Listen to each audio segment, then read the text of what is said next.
It begins with the image of a child there, unaware and still playing, saying, "I am a mage." "You beast, take my magic," the girl opposite cheerfully replied. "I am the beast.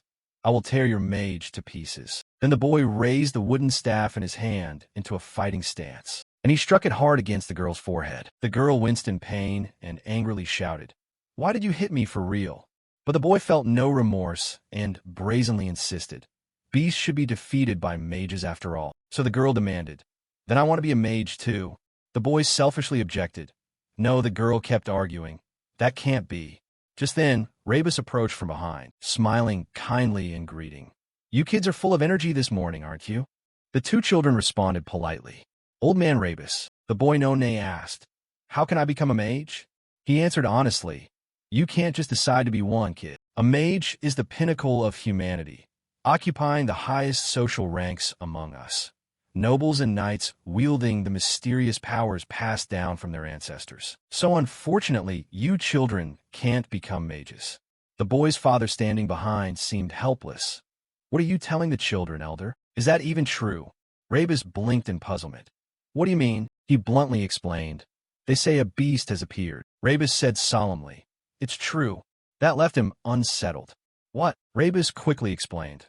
"Last night Rob said he saw it at the village gate, its whole body shrouded in pitch darkness. They say it's a leopard the size of a house. But don't worry, the village chief went to the city to invite a mage. He'll surely be brought back, and the beast will be destroyed." The people breathed a sigh of relief.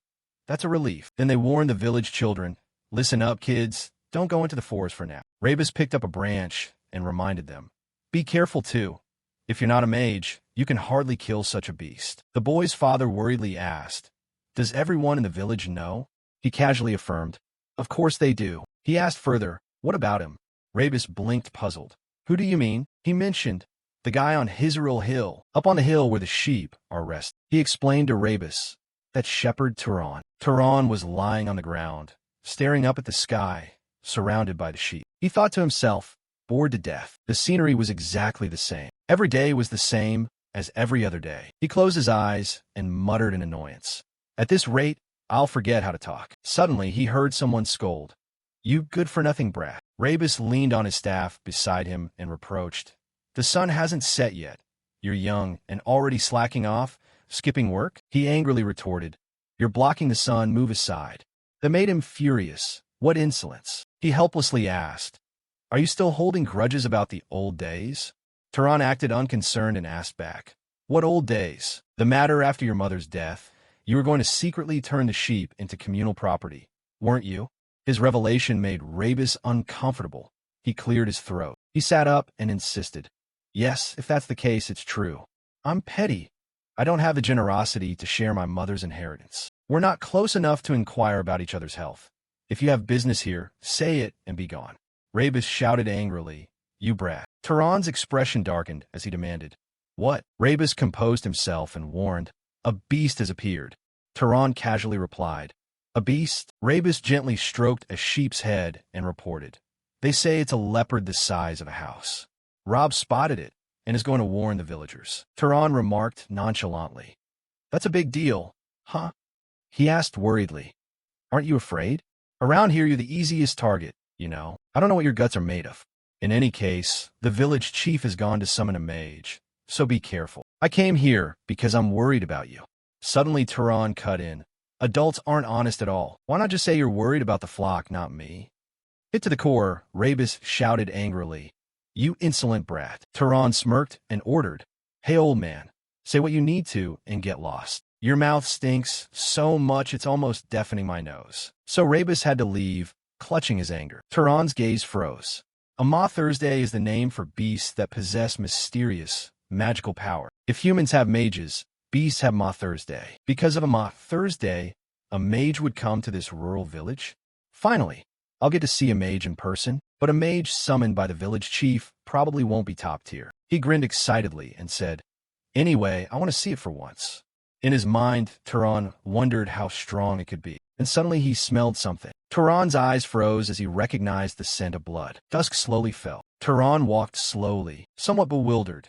This was definitely the right direction. Suddenly he realized something. Turan's steps halted, His gaze went blank toward one spot. Turan saw Rabus's body on the ground and nonchalantly called, "Rabus told me to be careful, and yet you went to sell salt first." He was somewhat astonished that the smell of blood was coming from old Rabus. Then Turan began to conjecture. This wound wasn't caused by a normal wild animal. It must be the work of a Ma Thursday. Suddenly at that moment, Turan also looked up in shock. He saw a monster nearby, towering as it strode toward Turan. He still stood there calmly. The monstrous leopard stepped forward, staring at Turan. Down in the village, the boy asked curiously, "Is the Ma Thursday very strong, father? Can't even adults beat it?" The man quickly replied, "Very strong, yes. An ordinary adult like me would be reduced to bones if they charged at." The boy asked in confusion, "So what will our village do?" The man gently reassured, "Don't worry. The village chief has gone to summon a mage. The mage will destroy the Ma Thursday for us." The boy anxiously asked, "The mage won't lose, right? The mage will teach the Ma Thursday a lesson, won't he?" He nodded affirmatively. "Of course. They are great figures born with magical power. Just one word, and they can slay a Ma Thursday instantly." Turan glanced at the nearby monster, and his lips barely moved. "Die." Then the monstrous leopard was knocked far away. But it didn't die. It only bared its teeth and growled. A strong aura radiated from Turan. He nonchalantly wondered, "Not enough?" While Turan was still stunned, the monstrous leopard surged forward again. He shouted loudly, ordering it to stop. The monstrous leopard backed off to a distance. Turan smirked softly, muttering, "I knew it wouldn't die instantly, but I didn't expect it wouldn't even stop." "Ah!" The monstrous leopard savagely smashed a nearby boulder. It ground its teeth in fury, staring at Turan. He didn't stay still either and bent down slightly. Turan exhaled and steeled himself. If so, he grabbed a stone in his hand. Turan pulled out a shepherd's rope and shouted, "A shepherd must look like a shepherd." At that moment, the monstrous leopard lunged forward. Turan commanded the stone to harden, then used the rope to whip the stone far away. Turan's eyes reflected the image of that stone. Then he swung the rope hard, ordering it to accelerate. Turan's foot lifted slightly to gain momentum. A killing intent flashed, and he shouted, "Pierce!" A powerful beam of force shot forward, aimed squarely at the monstrous leopard. The force beam struck and felled it. Fresh blood spurted everywhere. Turan's force beam still surged powerfully through the air. Then the monstrous leopard fell prone, its mouth wide as it screamed in disbelief. Turan stepped forward quietly, thinking, the target above still has the stone hovering. Just as he shouted, the stone fell, smashing straight onto the monstrous leopard's head. The heavy stone struck, causing a loud explosion. Turan stood silent, watching the smoke before him, completely calm as he watched the monstrous leopard be destroyed, thinking, first time using this on a Ma Thursday. Turan quietly asked himself, should I dump the body in some valley? He clicked his tongue in annoyance, doing good deeds again without any credit for the villagers. His gaze reflected the image of the creature. I am, after all, a mage. I recognized this special talent early, about 8 years ago. Back then, Turan could control objects. On the day I turned 10, I sat on the ground and made things float in the air. Turan excitedly called to his mother. Mom, look, the logs are floating in the air. But his mother said nothing. So Turan called again. Mom, he kept bragging to her. I can make fire and I can command the wind. The memory of that day remains vivid in my mind, unchanged. His mother shouted angrily, stop that right now. It was the first and only time she ever flew into such a rage with me. Turan cried out in surprise. His mother gently took the floating log and called softly, Turan. She sat down beside him and said, come here. Sit down and talk with me for a bit, child. She asked tenderly.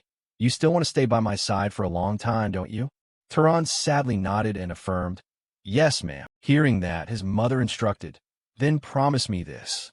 Swear that for now on you will never use this power again. She painfully reminded him, and never reveal this power to anyone. Turan couldn't understand and looked up to ask, but why, mother? She calmly answered, do you still remember the stories about the nobility and the knights? He replied naively, I remember. Then Turan began to tell his mother, people who hold this power are collectively called mages, whether they are nobles or knights. Yet the nature of nobles and knights are two completely different extremes. Nobles are descendants of the Freyan divine line. Those gods descended to save humanity in ancient times. Knights, in truth, are descendants of those nobles, but their blood was mixed with mortals. She praised him after hearing this. That's right, you've remembered well. Then his mother began to lecture. That's why people must distinguish between nobles and knights, even though both are mages. I'll explain to you why you must not use this power. Turan, she revealed a shocking secret to him. Because you inherited that ability from your father, a knight. Behind the ramparts of this village are many treacherous nobles. Those nobles always look down on knights as if they were nothing more than slaves. She looked straight at her son's innocent face and warned, "So you must engrave my words on your heart. Absolutely no one must ever know you are a mage." Turan's mother asked softly, "Can you promise me that?" Up to now, 8 long years have passed since that day, and I have always kept the oath I made to my mother. That promise will never be broken. I have no intention of exposing my identity as a mage, nor any intention of leaving this mountain to go down into the world. Turan's eyes slowly opened when suddenly a banging shout came from outside. "Turan, get your face out here." He slowly went out to open the door. A group of people glared at Turan with furious faces. After hearing them speak, Turan yawned tiredly. "So what do you mean?" he calmly asked. "Are you saying I was the one who killed Rebus?" They immediately grabbed his collar, asserting, "Exactly, you are a shameless, brazen killer." An angry man scolded Turan. "You struck down old Rebus, then dumped his body outside as bait for the monsters, didn't you?" After hearing the accusation, he fell silent and said nothing. After a moment of silence, Turan spoke. "I see why you deliberately framed me." They froze and replied, "What?" Turan answered without restraint. "The eldest in the village died alone. Instead of the able-bodied men, too cowardly to face the monster like you. I see clearly why you consider this the best escape for yourselves. I understand why you thought this was the best way out." He smiled and said, "That's a terribly easy way for you to shirk responsibility and pin it all on me." Turan simply leaned back and could avoid a blow. In Turan's mind, he thought, "Magic is truly convenient. As long as I desire something intensely enough, it will instantly become reality. The only cost is mana." Turan whispered, "Fall down." So the person opposite would always end up flat on their face. I don't even need to light a fire. Just a small nudge like this, to make everything look natural, not too conspicuous. Just enough so they don't lose their lives. I'll use pressure to subdue them. As he thought, Turan executed professional punching moves. A series of wooden staffs were knocked up into the air, and so it went for 8 long years. I successfully hid the truth that I was a mage. After dealing with them, Turan lightly dusted off his hands. He sighed calmly and reminded them, "You should have used some of that energy to arrange Rebus's funeral." Then he turned to the women and asked, "Did you all come here to cause trouble too?" The girl hurriedly denied it. "No, we came to see you, Turan." He fell silent, then suggested, "Take this whole pack of idiots off the mountain." Then Turan went inside and took off his shirt. Turan thought to himself, "The street below will certainly be chaotic again. They'll probably use this as an excuse to extort prices whenever I go down to trade. Fine, I can teach them another lesson until they offer a fair price." Thinking that, Turan breathed a sigh of relief. "I gave them a beating they'll remember. They won't dare come back." Suddenly he heard knocking again and snapped irritably. "Again? Are these people crazy?" They kept knocking persistently outside. Turan came out and shouted angrily, "Someone, do you really want to be?" But when he saw the tall man before him, he froze. Turan asked softly, "Who are you?" The man replied awkwardly, "I'm terribly sorry. I thought I might ask a favor for this journey, but it seems I've arrived at a bad time." Turan looked up at him and assessed. "A group of travelers?" Then he spoke. "No, it's fine, I'm sorry. It's just that a few uninvited people showed up and caused some trouble." Turan wondered to himself, "Mother taught me etiquette rules, but is this polite enough? I've never had a proper conversation with anyone in this remote town, so it feels very strange. Besides, a group of guests carrying weapons appeared in this dull little town." Then Turan said, "If you intend to find a place to rest." He sighed. Then Turan offered, "Please come inside." A table laden with food was set out. Turan honestly said, "Our household isn't well off, so I'm afraid there aren't any delicacies to offer guests." Kian replied while eating, "But this already feels like a feast. Anyway, you surprised me a bit. You've never encountered strangers from distant places before?" Turan replied calmly, "Yes, I was born and raised right on this hill.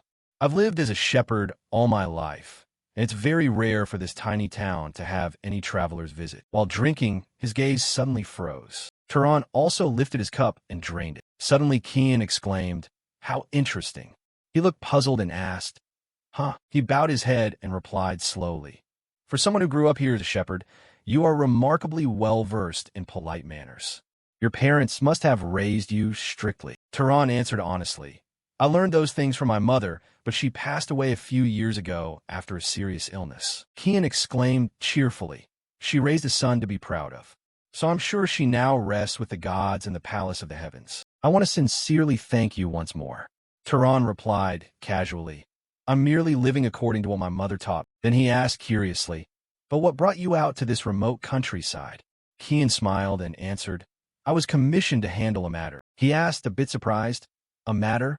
Then the man explained, "They're looking for someone capable of slaying that black leopard-like monster. I am a mage." At that, Turan's face also froze. He gently said, "Then you must be the mage our village elder mentioned." The man admitted casually, "That's me. May I ask you a question now?" Turan responded promptly, "Please do." Kian probed, "I can strongly sense the presence of a monster in this area, yet I see no trace of any ferocious creature around. Stranger still, you clearly know about the elder and that monster. Yet you remain oddly calm, with no sign of fleeing or hiding. If that monster targets humans, you could well be its prey. Aren't you at all afraid? You seem remarkably brave for a shepherd who's never set foot beyond this town. Who exactly are you?" An answer was uttered. A mage returned to the past. Turan naively asked his mother, "Why can't everyone know I'm a mage, mother?" She replied anxiously, "Because of those rotten nobles out there." He asked further, curious, "Rotten nobles?" His mother explained sadly, "If the nobles were merely shepherds like us, the knights would be no different from the dogs the nobles keep at home. They might treat you with affection like family, but they'd readily sell you or turn you into a sacrifice whenever they see fit. I would never want my child to live a life like that. Turan, you also want to stay by my side, right?" Turan naively answered, "Yes, ma'am." Then she instructed, "So remember this. No one must know that your mother's child is a mage, especially other mages. If they catch wind, they'll separate us and turn you into their hunting hounds, ready to discard you at any time. And to prevent your identity as a mage from being exposed, you may even have to take someone's life yourself." Turan's eyes turned cold and sharp. He wasn't joking about that. After all, things had come to this. Kian struggled to reconcile. "Why are you keeping silent?" He also realized Turan was completely serious. Kian could only force a smile. "That serious look of yours ruins my joke." Only then did Turan's expression relax. He exhaled.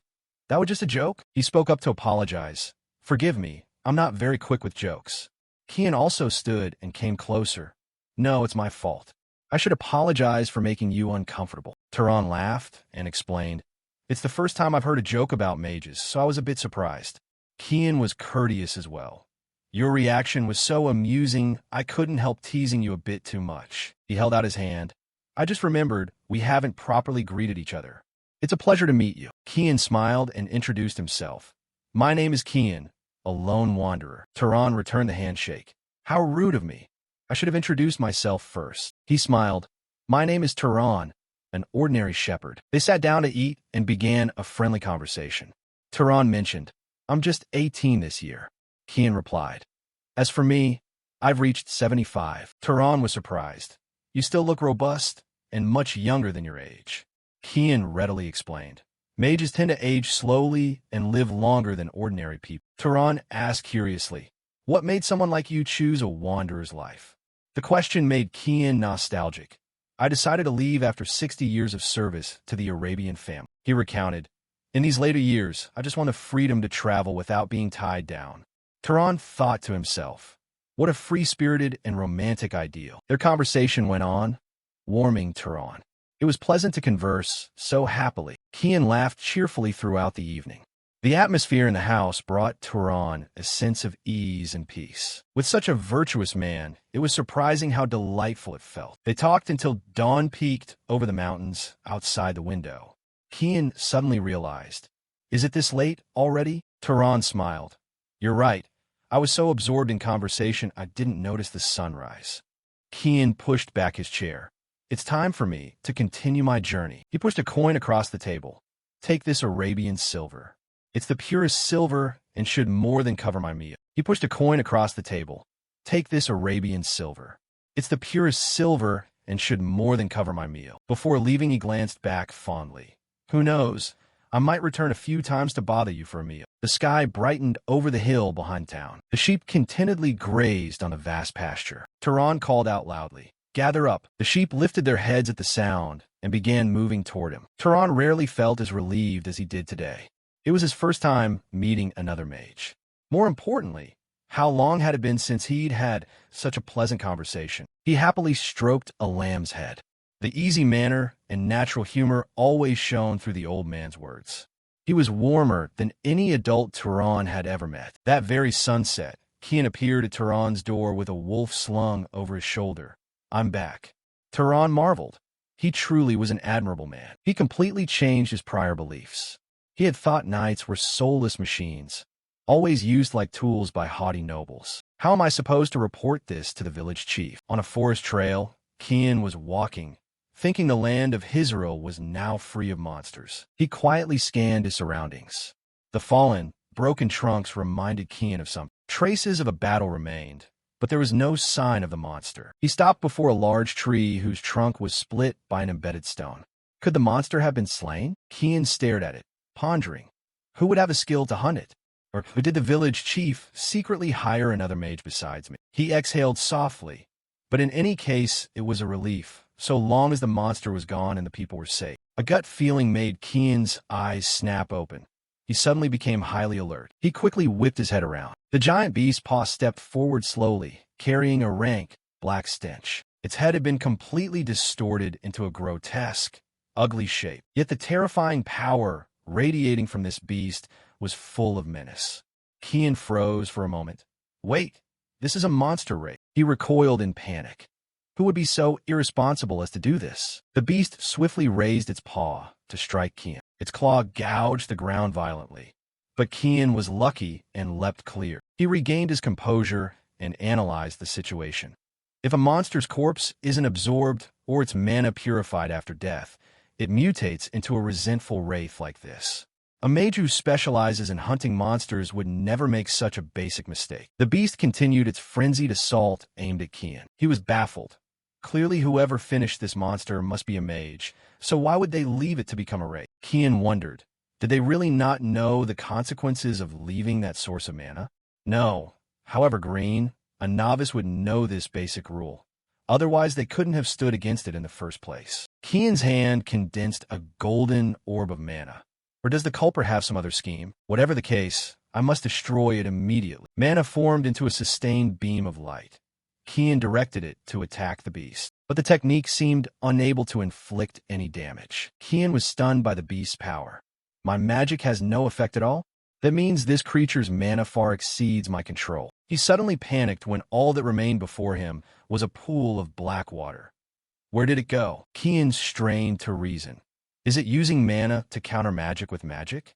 Where is it? From the shadow behind him, a boiling stream of water erupted. The beast had appeared behind Kian and roared fiercely. It slashed in a way Kian couldn't dodge. His arm was grievously wounded, blood gushing. This was not an opponent an ordinary knight could contend with. At minimum, a low-ranking noble would be needed to stand a chance. Kian was knocked backward, seeming to grow exhausted, his breathing heavy. Unexpectedly, such a high-level wraith had appeared in this remote mountain village. Truly, life teaches you never to expect the unexpected. Unexpectedly, such a high-level wraith had appeared in this remote mountain village. Truly, life teaches you never to expect the unexpected. He bowed his head, his dark eyes full of despair.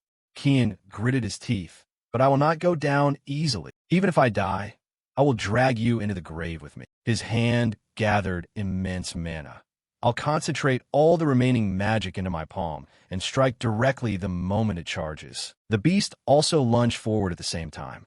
His expression was resolute. He leapt forward as the beast raised its claws high. At that moment, a colossal surge of magic flew in from elsewhere. It knocked the beast that was about to attack Kian aside. Debris rained down, leaving Kian stunned. The beast had been felled, lying motionless on the ground. With a single strike, the attacker called out, "Are you all right?" Kian smiled faintly and replied, "The shepherd's joke gave me quite a start." He turned to look at Tehran, approaching calmly.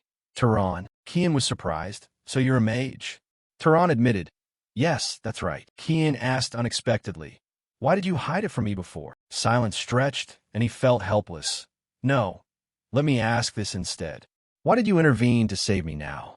You could easily have walked away without getting involved. Tehran mouthed. Because in the dead of night, at Tehran's house, the wolf lay motionless on the floor. He tilted his head curiously. Why go to such trouble?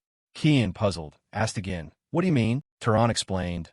I don't know what the village chief promised you, but I believe with your ability, you could earn much more with ease. Kian laughed heartily.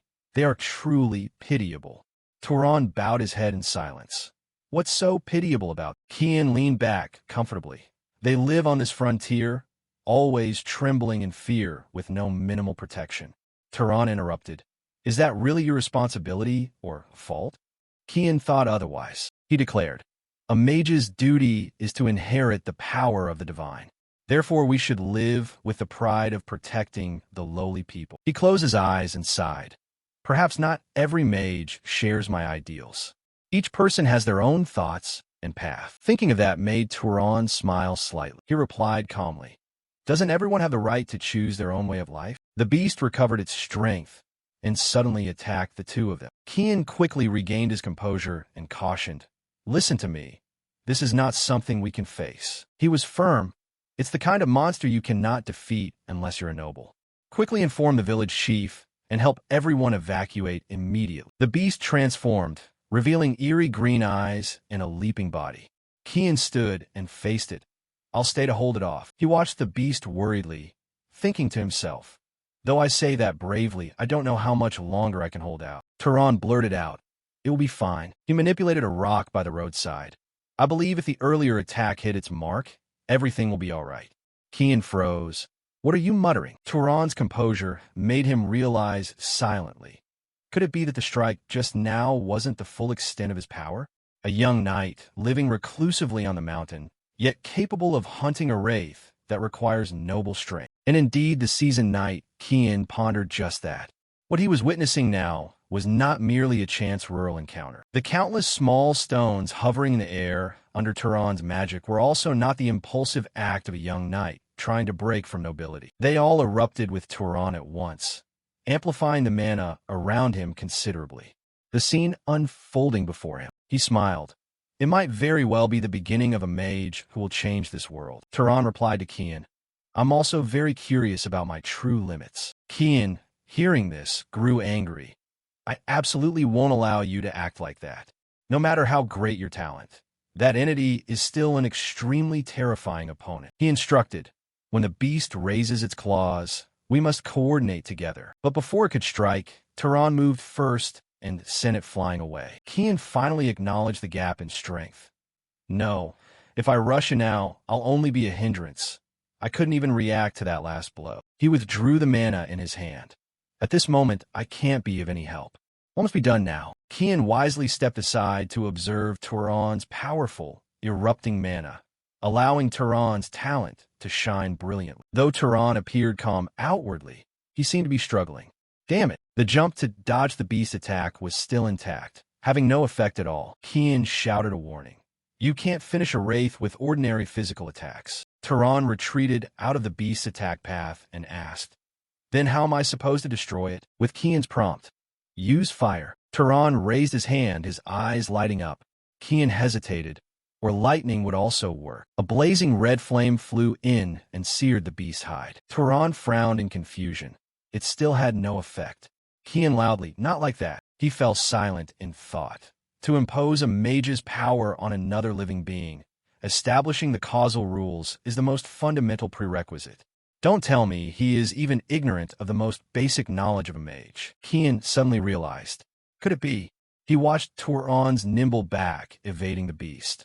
Was he the one who killed the monster and left it to become a wraith? Does that mean Tehran has never absorbed mana even once in his life? Kian raised his voice to instruct. Don't just kindle a fire, create it and launch it at him. He couldn't help but be surprised by this power. Has he reached this level of strength already? Tehran stopped fleeing, harnessed mana, and a blazing red flame appeared in his hand. Kian stood aside observing everything. If you're a mage, producing a flame isn't too difficult, but to control it requires specialized training. Turan raised the flame high. It transformed into a colossal blaze. Kian couldn't help exclaiming. He could do that immediately? Turan ran forward swiftly and hurled the blazing orb toward the beast. The great fire quickly engulfed it. Its body burned fiercely as the beast writhed on the ground in agony. Kian shouted, "Maintain focus. You must continuously channel mana so the flame does not die out." With his patient guidance, Turan gradually completed the task. He had to burn away every trace of that wraith's existence. The flickering flame lit his focused eyes. Before long, the beast could no longer struggle. Kian breathed a sigh of relief. "We have one." He was still stunned. It truly was an absurdly powerful wraith. A wraith would normally require at least noble tier strength to withstand. Kian's pupils contracted, yet he managed to defeat it. Turan turned to Kian and asked, "Is it really over?" The contrast shook him to his core. A shepherd living high on the mountain could accomplish such a miracle. Kian stepped closer. "If you don't want to face another wraith, first absorb mana." Turan asked in confusion, "How do I do that?" Kian instructed, "Imagine you're drawing something deep into your body." Turan raised his hand. "All right." His eyes shut tight as a great stream of mana issued from the beast's body. It gathered under Turan's hand and then flowed into him. His eyes also reflected the beast's power. Now every vein in Turan could feel the boiling mana coursing through his body. The novelty of it jolted him. Kian smiled and explained, "You'll feel a peculiar pleasure. Even witnessing it myself, I still find it hard to believe." He asked again, "So this is truly your first time absorbing mana?" Turan clenched his fist. "Yes." Kian watched his retreating back in thought. After the first awakening, mana reserves grow over the years. The best way to increase power is to kill beasts or other mages and take their mana. He calculated. But this is Turan's first mana absorption, yet his spell control is so refined. This indicates his innate potential belongs to a wholly different tier. Kian finally realized, meaning this young man is. He spoke, "Turan." Turan looked up. "Yes? What is it?" Kian solemnly bowed in salute. "I was very rude to you. May I be so bold as to ask which family you belong to?" Turan hesitated. Kian replied with respect, "Please." Turan glanced at the bloodied arm and admonished, "Wipe the blood off yourself first." After returning, Kian had his wounds bandaged as well. He repeated once more, "Please forgive my disrespect. To have someone noble like you meddle in these matters, I can only offer my sincere apologies." Turan replied angrily, "I've told you many times I'm not noble. I'm just a shepherd. I don't even know who my father was." He frowned. "So please don't take that tone with me." Kian relented. All right, don't look at me like that." He asked, "But why would a powerful mage choose shepherding? I mean no disrespect, yet this work seems utterly unfit for you." Turan recalled, "It was my mother's wish. She told me to live like this until she passed away." Kian murmured, "Your mother's wish?" Turan repeated his mother's admonition. "Down at the foot of the mountain, there are only scheming nobles. If your identity as a mage is revealed, they'll use you and discard you without mercy." Kian showed regret. She was indeed a wise woman. Turan was also surprised. "I'm a bit surprised. I thought you might call that parental overprotection." Kian replied, "Your mother wasn't entirely wrong." He bowed his head, face sorrowful. Mages hold great power, and great power always brings disputes. Just over 20 years ago, a fierce great war erupted between the major houses. Kian's memories were full of grief. It was the battle between the Arabian clan, which I once served devotedly, and the great House Sahar. Countless lives were lost in that war. He recounted, of roughly 3,000 Arabian knights at the time, over 900 perished. Nearly 1/3 of them fell. Turan was extremely interested in Kian's story. Bitterly so. Everyone close to me was among that fated third. Turan was deeply engaged with Kian's tale. Bitterly so. All my loved ones were among that doomed third.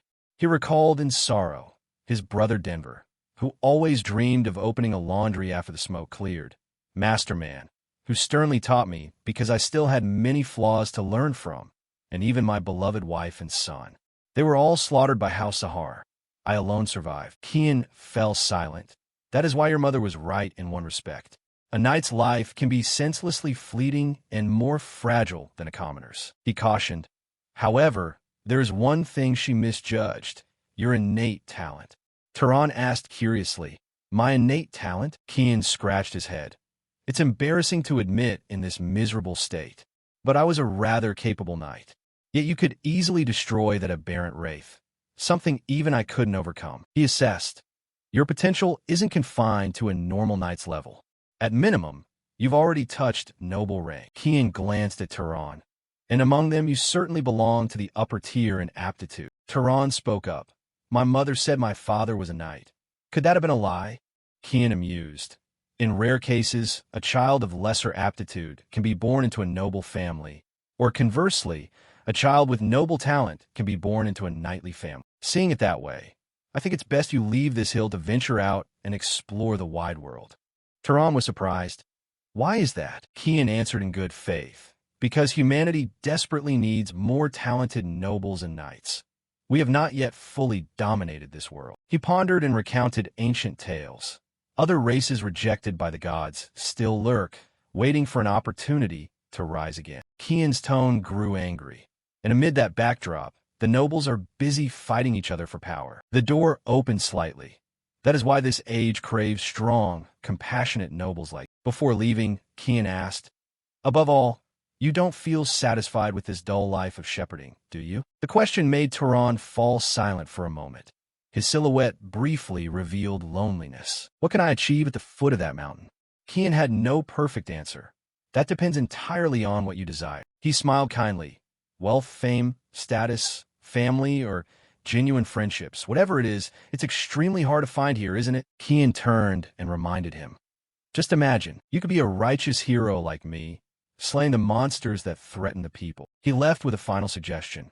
Or become an explorer setting foot on unknown lands, or even be adopted by a house and walk the path of power and rivalry. What then? Turan ran after Kian to the door, hearing him analyze. I think what you say makes sense. He stood, facing Kian. That would certainly be much more interesting than shepherding here year after year. Turan gave a wry smile. For the first time in my life, I'm actually curious about the world beyond. Kian's encouragement seemed to have an effect. Still, I'm worried I might be planting unfounded expectations in you. I'll support whatever path you choose. He suddenly remembered. Right? What exactly is your bloodline ability? I should have asked this from the start, but Turan looked puzzled. What's a bloodline ability? Kian bowed his head. I'm sorry, I keep forgetting you aren't well versed in magic. He explained. A bloodline ability is a trait nobles inherit from their ancestors. Among the Freyan, possessing a bloodline ability is the dividing line between nobles and knights. Kian raised a hand and produced a sample flame. Is there any spell that feels particularly easy and natural to you? Or an innate ability you have without relying on magic? Turan clenched his hand, guessing. Isn't it that I'm very strong? Kian answered. Simply having mana is usually enough to boost a mage's physical strength. Turan recalled his body. I have a very keen sense of smell, and I'm fairly good at throwing stones. Kian then speculated. If your sense of smell is unusually acute, that could count as a bloodline ability. He rubbed his chin thoughtfully.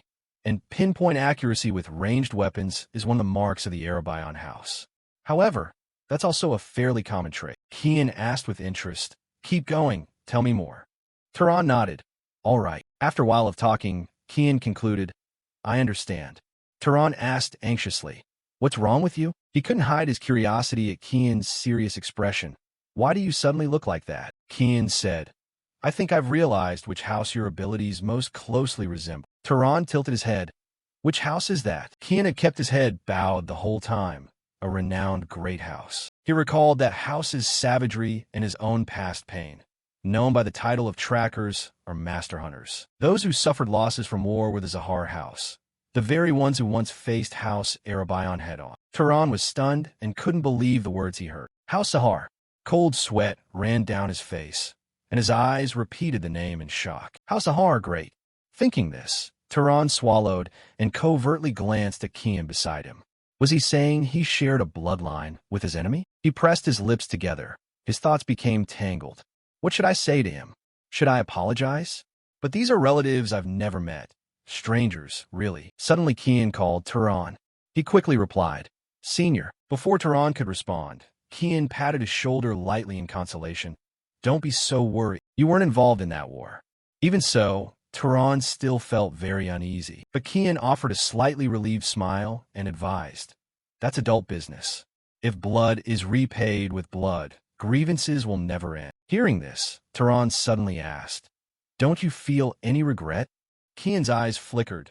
Then he asked back, Regret about what? A gentle breeze blew through, carrying his weighty words about urging me down a mountain. Kian lowered his gaze slightly and explained in a low voice, If you go down the mountain and pursue power, sooner or later you will join House Sahar. After all, you are very talented. But I believe in your character. Kian's words surprised Tehran. What do you mean? He raised his head and looked at him with full trust. I'm speaking of your honesty. You saved me and even revealed an identity you've spent your life hiding. Conversely, if someone like you joined House Sahar and rose to a high position, perhaps you could prevent such a brutal war from happening again. The more Tehran listened, the more pensive he became, remaining silent. Seeing this, Kian lifted his foot and stepped past him. Before leaving, he offered sincere counsel. Well, you don't need to think about it so gravely. After all, you haven't decided whether to join House Sahar yet. Seeing this, Kian lifted his foot and stepped past him. Before leaving, he offered sincere counsel. Well, you don't need to think about it so gravely. After all, you haven't decided whether to join House Sahar yet. He gave a small smile and turned to Kian. I want to try going down the mountain. Kian heard this and laughed with satisfaction. It's good that you think that. But Tehran added, Just not right now. He stood facing Kian and calmly said, I'll come down the mountain after your wounds have fully healed. This moved him deeply. How kind of you. I'm only slightly scratched. Truly, you are a very good person. After a while, inside the warm wooden house, Kian grew serious and explained, To use magic, you must have mana. That's why mana is often called the universal key. Tehran, sitting opposite, repeated curiously, The universal key? Kian's solemn voice responded, It's not entirely an all-powerful force as its name suggests.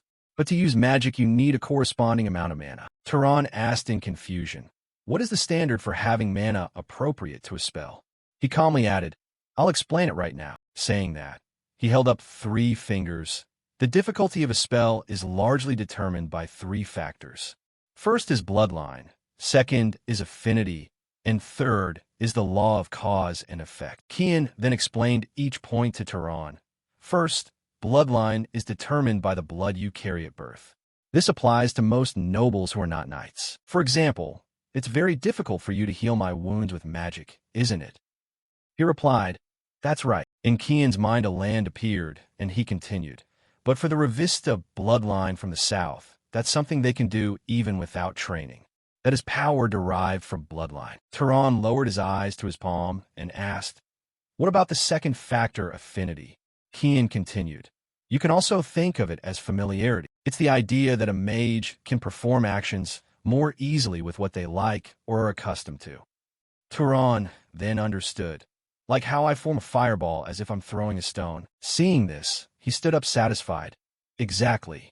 Perhaps if you simply created a flame, you wouldn't achieve that speed or destructive power. And the final factor is the most important, the law of cause and effect. Even I do not fully understand it. At this, Kian suddenly posed a question. What would happen if you intentionally used mana to kill me directly? Tehran, puzzled, answered honestly, Perhaps a few sparks would flash from my head, and that's it. As he spoke, he reached out and cast magic on the cup on the table. That's precisely the phenomenon caused by the absence of the law of cause and effect, which makes the spell fail. Under the dancing current of electricity, bubbles like boiling water gradually appeared inside the previously empty cup. When there is no appropriate cause for a desired result, and the target is overly difficult to achieve, that is when this law takes effect. After hearing and watching, Tehran seemed to have absorbed it. I think I somewhat understand the law of cause and effect now. Saying that, he calmly launched a small flame at the boiling cup. If I wanted to kill you, instead of wasting mana hoping for death, I need to create a cause that leads to death. For example, creating and firing a flame, right? Because producing a fire and launching it looks more natural than directly burning someone. Kian's eyes lit up as if he discovered a treasure.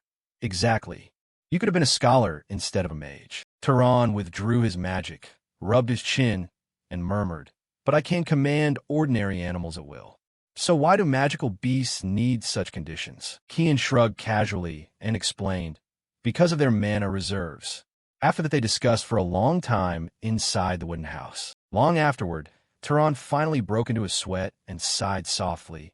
Magic really isn't easy, is it? Immediately Kian's stern tone sounded.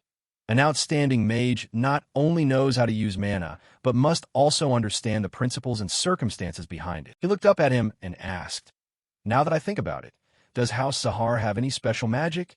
Kian paused briefly, then answered plainly, they're very skilled at hiding and tracking. Then he suggested, let's try it once. Hearing this, Turan quickly rose from his chair. All right. He squeezed his eyes shut and silently chanted in his mind, I don't want others to see me. I wish no sounds or scents would be detected. Immediately, part of his body began to turn into a white smoke. Not seeing Kian's astonished face, Turan hesitated and asked, is it working? Before him, there was no longer his form, only a faint ripple blending into the air. A few seconds later, Kian came to his senses and replied, you did it. I can't see you anymore. At that, he couldn't help but swallow soft, because in that moment the space before him was completely empty.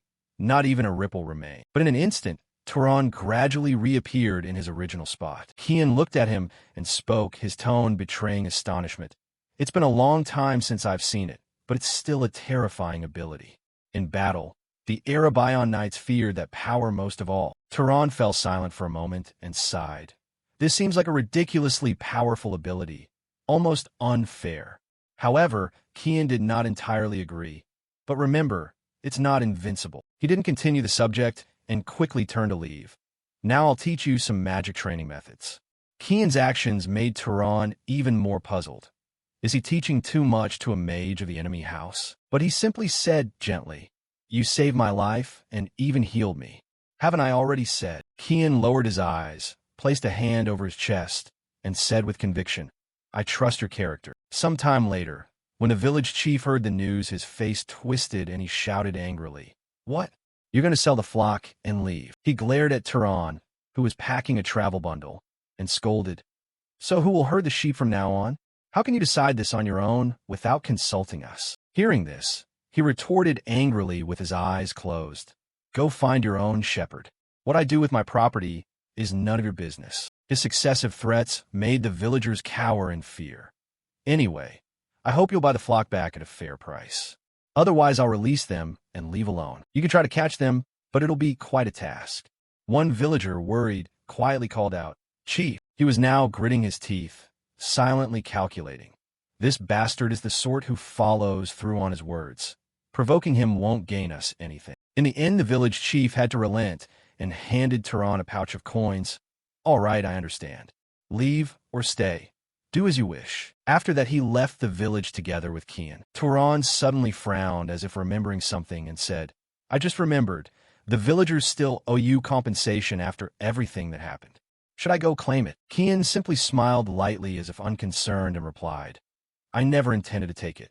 And you were the one who caught the magical beast, weren't you? Hearing that, he no longer cared. All right then now. Turan paused briefly, looked at the two roads branching ahead, and added, we part ways here. Before departing, Kian cast him a regretful glance. I'm sorry I refused to travel with you. I feel more comfortable as a lone traveler. Turan shrugged and smiled comfortably in response. No problem. Thank you for everything. He closed his eyes and said softly in farewell, Turan, take care. Turan beamed and promised, yes, I hope we can meet again with smiles on our faces. And so the boy stood watching as Kian's figure receded for a very long time. Only later did he understand why he disliked Kian addressing him so formally. Although he had never lacked his mother's love, deep inside the boy always longed for the image of a father. Someone who could be an ideal model of the brave man the boy would become. Time passed, and messy footprints stretched across the sand. All around was a desolate, empty desert, with only the wind whining through the giant rocks. In the distance, a hooded figure was gradually approaching. That figure was none other than Turan. Suddenly, he widened his eyes as if he'd discovered something. Not far from Turan, a group of people were slowly walking toward him. Were they caravans traveling from village to village? Turan couldn't help but feel quietly relieved. That's good. Quickly, he stepped forward alone to meet them. Let's go ask for directions. The leader saw this and demanded, Who are you to block our way? Turan immediately explained honestly and asked, I'm traveling alone. May I ask the way to the nearest city? They answered, If you follow the road we just came from, you'll find a city called Muriai. Their attitude made him somewhat puzzled, but he calmly replied, I understand. As he spoke, Turan slowly walked past them. Thank you very much for the directions. But someone suddenly stepped forward to block him. Wait. He sneered cruelly and asked, You got the information and now you're leaving just like that? Turan was stunned. What? However, he quickly regained his composure, a murderous light slowly flickering in his eyes. So what? The man, unaware, continued to demand. If someone helps you, you should at least return the favor a little. Before he finished, the men around drew their daggers and surrounded Turan. First, put down that bulging pouch. He glanced around and understood the situation at once. A highway robbery? The man who had blocked him earlier arrogantly sneered. So what if we're robbers? The leader rested his long sword on his shoulder and curled his lip with contempt. Call it stupidity if you like. This is abandoned land. It's not surprising if someone meets their end here, right? He then pointed the tip of his blade at Turan's throat and threatened. Drop your pouch and cloak while we're still being merciful. Killing you first and stripping you afterward would be bloody and much more trouble. But to his surprise, Turan merely replied calmly and composedly, I understand. So highwaymen here might even kill without remorse. At that moment, Kian's earlier lesson rushed through his mind, especially when he grasped the third factor, the law of cause and effect, and everything else Kian had taught him afterward. Turan curled the corner of his mouth, eyeing the bandits like moving sandbags. I'll just use you as targets to practice on. His gaze suddenly halted, puzzled by the laughter. The gang's boss sneered with disdain. This lunatic talks as if he's a mage. An underling eagerly chimed in. That's right, boss. Pale fingers flicked out a gust of air. Turan swung his arm broadly behind him, forming a whirlwind that scattered them all. He pulled back his hood to reveal his sharp eyes. So instead of generating wind from the air, shaping it with your hands, and amplifying it wastes far less mana. Turan pondered seriously. He hadn't known he could produce such strong gusts with so little mana. Meanwhile, the others were beginning to scramble up. What the hell is happening? He calmly opened the cap of a water flask, and the droplets suddenly transformed into sharp darts. Under his control, they all aimed in the same direction. One of the bandits went white with fear as the projectiles embedded in him and drove him backward. Turan spread his palm, ready to receive an attack. This should be a useful spell when there's a lot of water around. Honestly, throwing those stones by hand felt even quicker and stronger. The gang leader, terrified, hastily begged, We didn't know you were a skilled mage. Please, have mercy and spare us this time. While he spoke to distract him, the others lunged forward. We'll hand over anything you want. Please, we're begging you.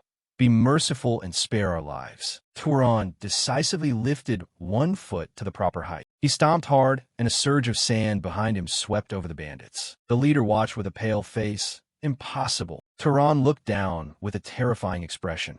Have they all perished? His voice then rose slowly. Let me ask you something. Hunch there. The man answered politely. Yes, great mage. I'll answer whatever you wish to ask. Turan stared at him and asked directly. Why did you dare attack me without any plan? Even if I were just a lone traveler, I might still be a mage like now. The leader's voice faltered. Because you bowed to us? At that, Turan's pupils tightened. The man still had his head bowed, sweating. Even when we used coarse words, you still bowed and greeted us politely, so we assumed you were merely a weak, ordinary man. Turan's face turned icy and expressionless. Thanks a lot. That taught me a very useful lesson. Hearing this, the gang leader looked up hopeful and delighted. So you'll keep your word and spare me, right? But what he didn't expect was a transforming droplet appearing right above his head. Cut to a moment with Kian speaking calmly. Turan, from now on you'll meet many people out there. There's one thing I must thoroughly warn you about. Turan held the prepared backpack in his lap and listened intently. Kian continued, Never show any mercy to scum like highway robbers. They never hesitate to harm others to seize whatever money they can. A sharp sword lay quietly on the table. The reason I must warn you so sternly is because. At that moment, he answered very seriously, I think I understand the reason now. Turan now stood before the motionless corpse of the gang leader. Because the life you spare out of weak compassion could come back to directly harm 10 innocent people around you. He stood there coolly muttering, I've dawdled here long enough. Turan walked carefully over the sand, following the wheel tracks along the road where merchants and ruffians had dragged their wagon.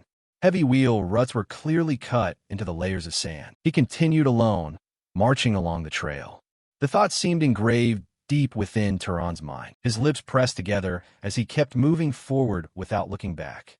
I've killed someone. The terrified expression of the gang leader suddenly flashed back. He felt guilty, but he really couldn't just let them go easily. Kian's warning resurfaced vividly in his mind. He also remembered the moment the bandits tried to ambush from behind. Those who would ruthlessly rob and kill without hesitation for profit would certainly target other villagers again whenever they wished. Suddenly his boots stopped at a borderline. The wheel tracks in the desert gradually faded as grass shoots grew to cover them. Turan's chaotic heart began to calm as he recalled Kian's teachings. He paused, looking up at the clear blue sky, then continued stepping into a wholly new world. His gaze scanned and he exclaimed. He had come upon a place that looked grand and bustling. So this is it, the small town Murray. On the road, a mother held her daughter's hand. With his backpack, Turan walked into the place curiously. It was the first time in his life he'd seen so many people gathered so closely together. A towering, sturdy building rose here. Even the architectural lines were completely different from those in the small village before. Turan walked slowly through the town, constantly observing but saying nothing. Now it truly felt like he had arrived in a real city. He now stood before a fruit stall. May I ask you something? The vendor cheerfully replied. Oh, hello. The vendor then directly asked his need. What would you like to buy? Turan politely raised a hand. Actually, I'm not here to buy anything. Kian's advice came to mind again. If you arrive in a city and need a place to rest, find an nearby. Whether in a village or a city, there's usually an inn available. At that, the vendor, annoyed, waved him off. If you're not buying fruit, then get out of my sight. Turan fell silent, unable to understand the vendor's attitude. Why was he suddenly so rude? Was there an unspoken rule in towns like this that you must buy fruit before you're allowed to ask questions? Thinking that, Turan pointed at a red fruit. How much is this? The vendor answered curtly. 2 dupit coins. Turan calmly counted a few coins in his palm. 2 dupit coins? The vendor remained rude. You look like an outsider, so you probably don't know what that is, right? You can pay with other currency if you prefer. Turan moved to place a coin in the vendor's hand. Where can I find an inn? The vendor readily gave detailed directions. Go straight down the road behind the cloak shop, then turn left. You'll certainly see a building with a blue roof and a wooden sign hanging outside with 3 characters. That's the largest inn in the whole town. A pretty girl appeared in the inn. Welcome to our inn. The inn staff introduced herself as Lena. Upon seeing Turan, she unexpectedly complimented him. You're quite a handsome guest. He smiled with relief. How much for one night? Lena, cheerful, quoted a price as she greeted him. 16 dupit coins. Upon hearing it, he replied, I'll take it. Turan handed a small pouch of coins toward her. More importantly, he had something he urgently wanted to ask. Lena received him gently. What would you like to ask? Without beating around the bush, Turan asked. Are there any monsters around here with bounties on them? Lena paused slightly at the word. Monsters? His gaze was firm and his expression serious as he waited for an answer. He needed to start hunting monsters and find a way to absorb as much mana from them as possible. He'd also heard that monster hunting could earn money. Unable to wait, Turan naively asked, Why won't you answer me? Lena laughed and tilted her head. Sir, she raised her left hand. Nothing in this world is completely free, you know? Are those sealed boxes over in the corner of the town hall? Turan sat at the table, holding a cup of water. What's that? Lena looked at him surprised. You don't know about the town hall? You really are a country bumpkin. Turan sat quietly and listened as she explained. The town hall is where many affairs are handled, government matters. The officials who work there are hired directly by the city's lord. Lena looked at him and said, It's probably closed now. The sun has fully set. If you want to look for monster bounties, go to the town hall tomorrow. Lena stood opposite him with one hand on her hip. So you're a monster hunter too? Are you? Turan sat up straight and asked calmly. What is a monster hunter? They said a muscular body could withstand tremendous energy. Rumor has it that if an ordinary person kills a monster, they will surely become a mage. You want to become a mage quickly, don't you? Lena focused on the conversation. Of course, only a fool would believe such superstition. Suddenly a hand was placed on his shoulder from behind. Superstition? A man with blonde hair appeared behind him. It's true that someone can become a mage by slaying monsters. I saw it with my own eyes.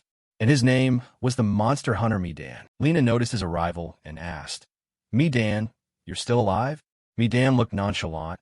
I told you, I won't die until I become the first mage. Tehran raised his arm to gesture at him. Medan withdrew his hand and laughed aloud. Oh, how rude of me. Tehran took the chance to ask seriously for more information. More importantly, can I hear more about what you just said?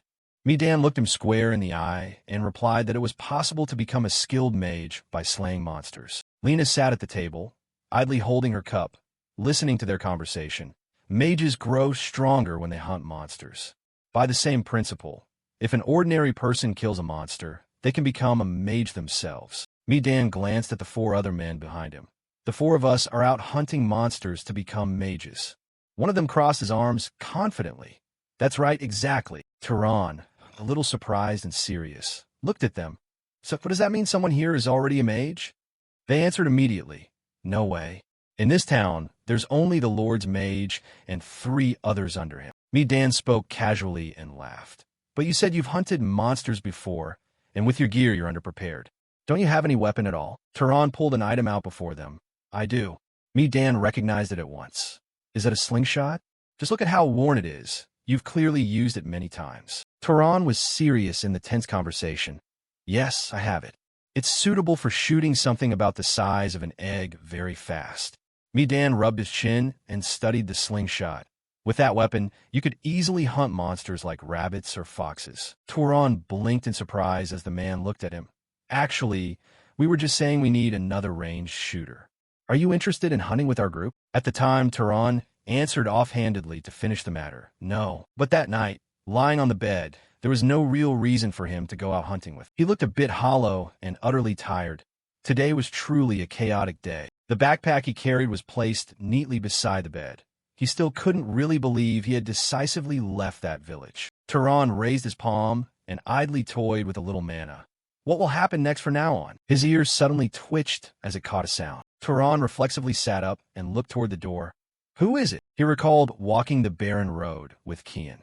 Even in an inn like this, he shouldn't let his guard down, right?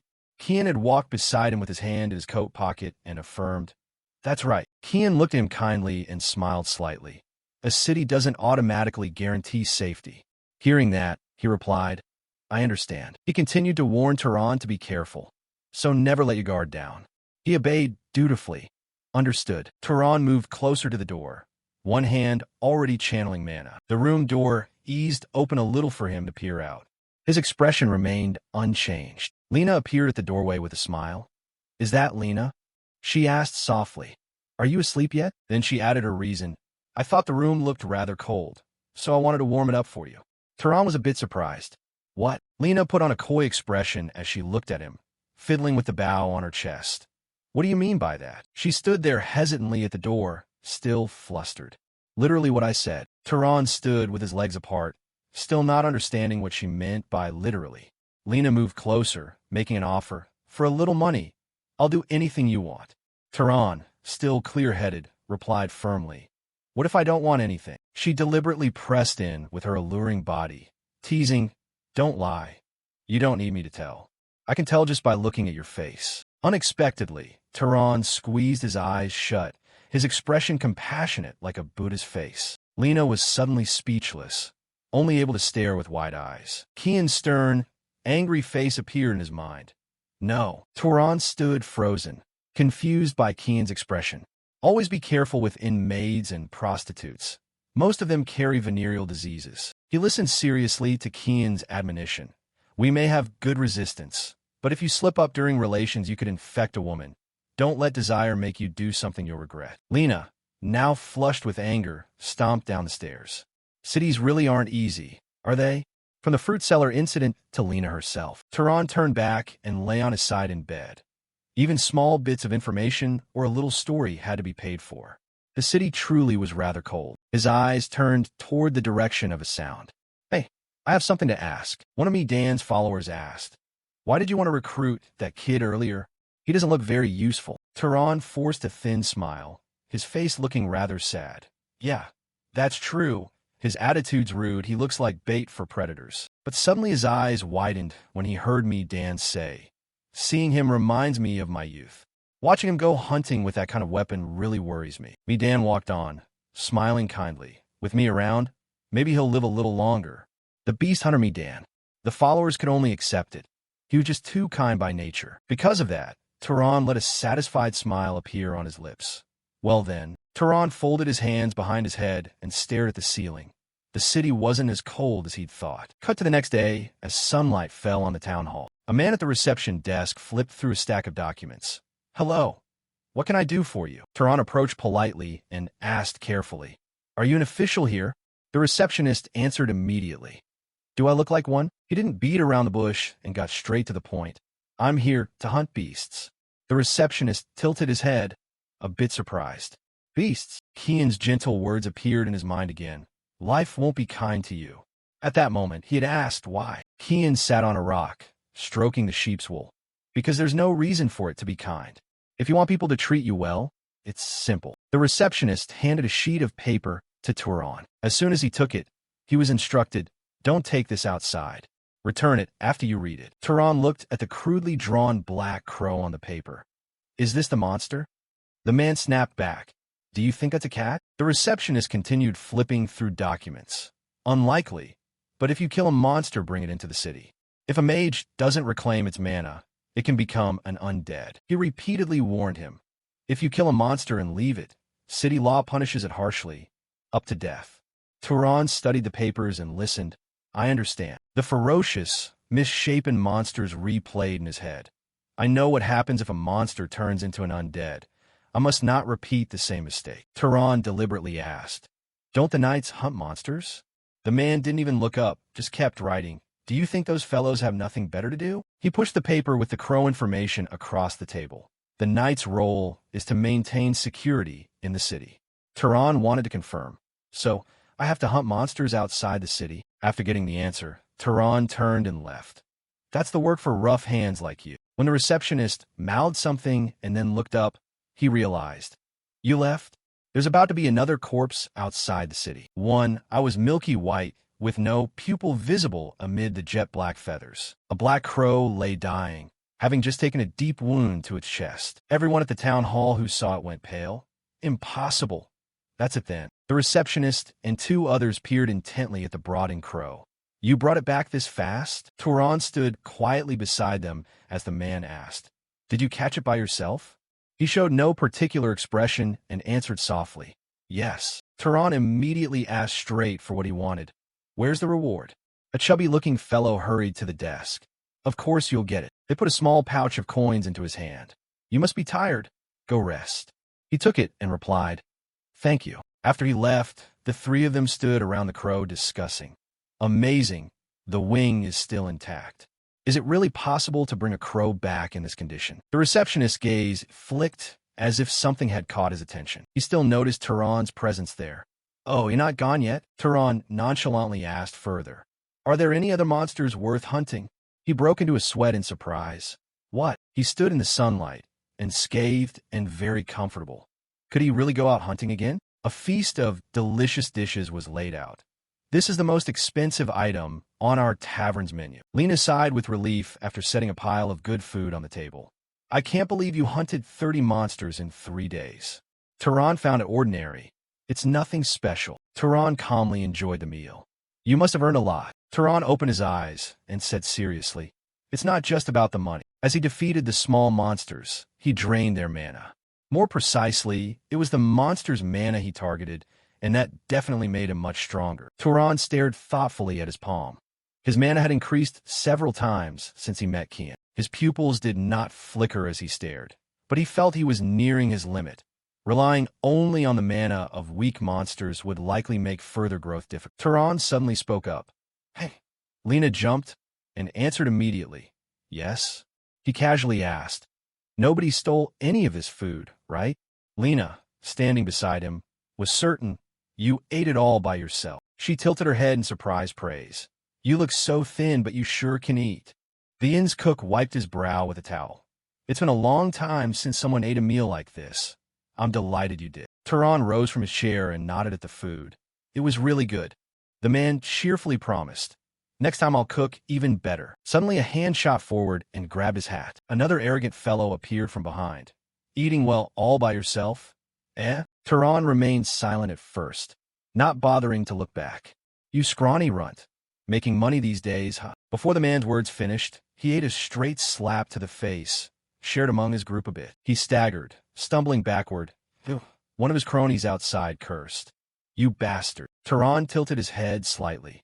Just wanted to share a little. The bully, angry, threw a wild punch. Don't get cocky. Tehran stood his ground and used his elbow to block the punch. As that man fell, another from behind rushed in swinging a chair. He only needed his bare hands to knock the chair away. The man's pupils rolled upward and saw Tehran's hand poised to flick his forehead. When the blow landed, it sent the man flipping backward onto his back. Outside, Lena ground her teeth. Stop. She angrily covered her face and shouted, No fighting in my tavern. Medan appeared and bowed politely.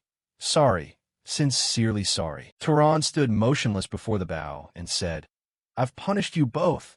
Don't let this happen again. He remained bowed and explained, We've been having a hard time lately. That's why. Seeing you do well made us jealous. Then Medan signaled, Apologize now. The two, frightened, bowed and said sorry. Tehran looked at him seriously and asked, Are you having a hard time? Medan dodged his gaze. Money's a bit tight. He began to explain the situation while his hands remained idle. We have about 3 days before we can't pay the rent, but that's our problem. Tehran directly produced a pouch of coins and held it out. Here, take it. Medan looked up in surprise. Why?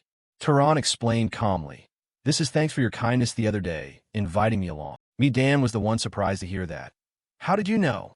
Tehran cut in with a solemn face. It's not a freebie. Tehran wanted something in return, so he offered, Share some information with me. Medan laughed and tapped his chest, confident. I'm very confident in information. I'll tell you everything I know. The city returned to its peace. At first, Tehran stood alone on a high spot. This is probably my last hunt in this city. He looked around and thought, Medan's given me info on the next city. It's almost time to move on. In the inn, the two sat opposite each other talking for a long time. There was more useful information than he'd expected. No matter how he looked at him, Medan was truly a good man. In his memory, Medan remained a radiant man. He wasn't as mature as Kian, but he was purer and kinder. Suddenly, his gaze went stunned by something. His sharp nose was so keen it detected a strange scent coming. This smell was... Tehran suddenly leaped quickly into the depths of the forest, hoping his hunch was wrong. His pale hand pressed against the trunk of a tree. Tehran stood still in a quiet space of the forest. Before him lay a body slain beneath a tree. This person was Shirley, the man fidgeting with blood on him, whom he recognized. Wasn't he one of Medan's companions? A smirk creased his mouth when he saw the man. The man's eye had gone ashen. Beside his motionless hand lay a few small coins. Tehran sat down closer to him, curiosity rising. What on earth happened here? Medan. He could only fall silent as he glanced over and saw another person slumped beneath a nearby tree. The man there looked near death, but his mouth still whispered. Rabbit. Two long front teeth glinted in the darkness. A rabbit. Tehran looked over and saw a rabbit monster gnawing at a corpse. It had white fur, and its mouth was slick with fresh blood. Tehran studied it carefully and then slowly rose to his feet. Its eyes were bloodshot. It had just leapt and ripped off a chunk of the tree trunk. Tehran ground his teeth, surprised. That was fast. The rabbit monster's ears pricked sharp. He almost took a hit. Tehran took out his slingshot and spun it in his hand. He widened his eyes and focused with all his strength. Tehran swung the slingshot hard. Several small stones shot toward the rabbit at astonishing speed. It was so quick and agile that it dodged them all. Seeing its movement, Tehran treated it with serious caution. This kid is used to defending against thrown projectiles. One of its legs, with 3 sharp claws, was coiled to strike. It lunged at him with astonishing speed, its bloodshot pupils fixed unwaveringly on a single target. For a moment, it vanished from the air as if a puff of smoke had swallowed it. The rabbit monster landed after missing its target. Tehran used the moment from behind to draw a small, sharp knife. A stab just beneath its neck made it scream in pain. Turan quickly withdrew and backed away. His body retreated toward a tree, but seemed to be dissolving. The rabbit monster turned and attacked that tree. Its face looked ferocious as it repeatedly slashed with its claws. Its eyes flared with savagery. Wherever it leapt, it tore at the air. White smoke suddenly rose from the forest. The rabbit monster stood amid a wreck of trees and howled at the sky. Blood trickled from its body down to the ground, bit by bit. Its ears drooped, and its tongue lolled out past its teeth. His black shoes reappeared on the soil. Turan returned to find the rabbit monster's corpse sprawled on the ground. As usual, he extended his palm toward it. His face was cold as he drained all the mana from the rabbit monster's body. A blue light shone in his eyes. The mana he absorbed was notably more than from the first beast. His gaze softened back to normal. Impossible. The person leaning against a tree murmured, "Are you a mage?" Turan didn't hide it and answered at once, "Yeah, that's right." The man remained curious. "Why did you reveal your identity?" Turan didn't hide it and answered at once, "Yeah, that's right." The man remained curious. "Why did you reveal your identity?" And even me, Dan, was lying in a pool of blood with vacant eyes. "Brother." In Turan's memory, he still recalled me, Dan's smiling face. "There's a great city called Orem lately. They have a place called a library there." Turan was surprised by the idea of a library. He affirmed, "I heard they have thousands of books there." Me, Dan said, as if reading him, "You perk up whenever you hear about books, don't you?" He replied seriously, "Did I give myself away?" Me, Dan picked up the cup on the table, smiling gently. "But I heard that library isn't open to everyone." Taking the chance, Turan asked, "Then how can one get in?" Me, Dan didn't hesitate to tell him, "It seems only mages are allowed in." Hearing that, Turan rubbed his chin thoughtfully. "I see." Though in the forest, his mind kept returning to the conversation. "I've made up my mind." "What have you decided?" Now Turan stood before 3 makeshift graves. "I'll go to the great city, Orem, you mentioned." His face looked a little sad and his eyes glistened. "Meet Dan." Then he had no choice but to leave with one last line. "I hope you find happiness there." Cut to Turan, standing silently in a long line. His face was a bit grimy from arriving in another city. He'd been amazed by the small town Mare. Now he felt embarrassed thinking back. This place was even more grand and bustling. The great city of Orem. He followed the crowd, step by step, through the city gate into the metropolis. So many people wanted in. His gaze fell on several soldiers guarding the gate. Were they screening for wanted people? Turan slowly approached in his turn. Indeed, a major city with a much more organized system. Suddenly a voice interrupted his thoughts. "Stop." Turan didn't understand and turned, bewildered. "What's the matter?" The gate guard, arrogant-faced, pointed at him. "You cannot enter." Turan touched his clothes as he listened. "I've never seen someone so filthy. You should go over there and dust yourself off before entering." Inside the city stood a towering building surrounded by many varieties of trees. Turan, small and standing at its base, looked up in wonder. This was the library me, Dan had mentioned. He couldn't stop marveling inwardly. Imposing. It must be built by magic. Turan cautiously approached the gate and wanted to ask, "Excuse me, may I ask?" The guard at the library gate answered seriously, "Yes." He stepped closer and said, "I want to enter." Kenya stated the condition. "This library is for mages only." Turan immediately asserted himself. "I am a mage." The guard didn't believe him and stepped forward to probe. "What?" He furrowed his brow and scolded him. "You dare claim to be a mage? Do you want to die? There's every kind of madman around." Kenya even made a pushing gesture as if to shoo Turan away. "Someone like you being a mage is absurd." The guard's hand, not yet touching Turan, suddenly flared red. Kian appeared in his memory once more. Mages can recognize one another. They can sense another's mana and tell if that person is stronger than them. His gaze suddenly sharpened. Just from the sensation in that man's palm, his eyes flared bloodshot. The man was affected and struggled to close one eye. He was forced backward by the pressure. "Are you all right?" "I'm Fina." Kenya's head was still touching the ground, eyes wide in shock. "This is not an ordinary mage. This person is at least noble rank or higher." He stood, yawned, and said, "I am Kenya, a knight of House Bantus. May I ask which house you come from?" Turan stayed calm, not wanting to answer. "Is it mandatory to say to be allowed in?" He then replied respectfully, "No, sir." Kenya bowed his head. His eyes darkened. "But use of the library today requires permission from the master of Bantus." Tehran still didn't fully understand. You mean, Kenya promptly took action. I will contact House Bantis immediately. Meanwhile, Tehran was bathing. Very well. One of his eyes opened in exasperation. He thought it would be simpler. A maid with blonde hair appeared there as well. His long arm was being carefully wiped. Tehran sat in the bath while the maids washed him. How did it come to this? He suddenly turned and ordered them, "Stop." They all startled. "Yes, sir." Tehran wanted privacy and intentionally asked them to leave. "Is there a problem if I bathe alone?" The maids answered timidly.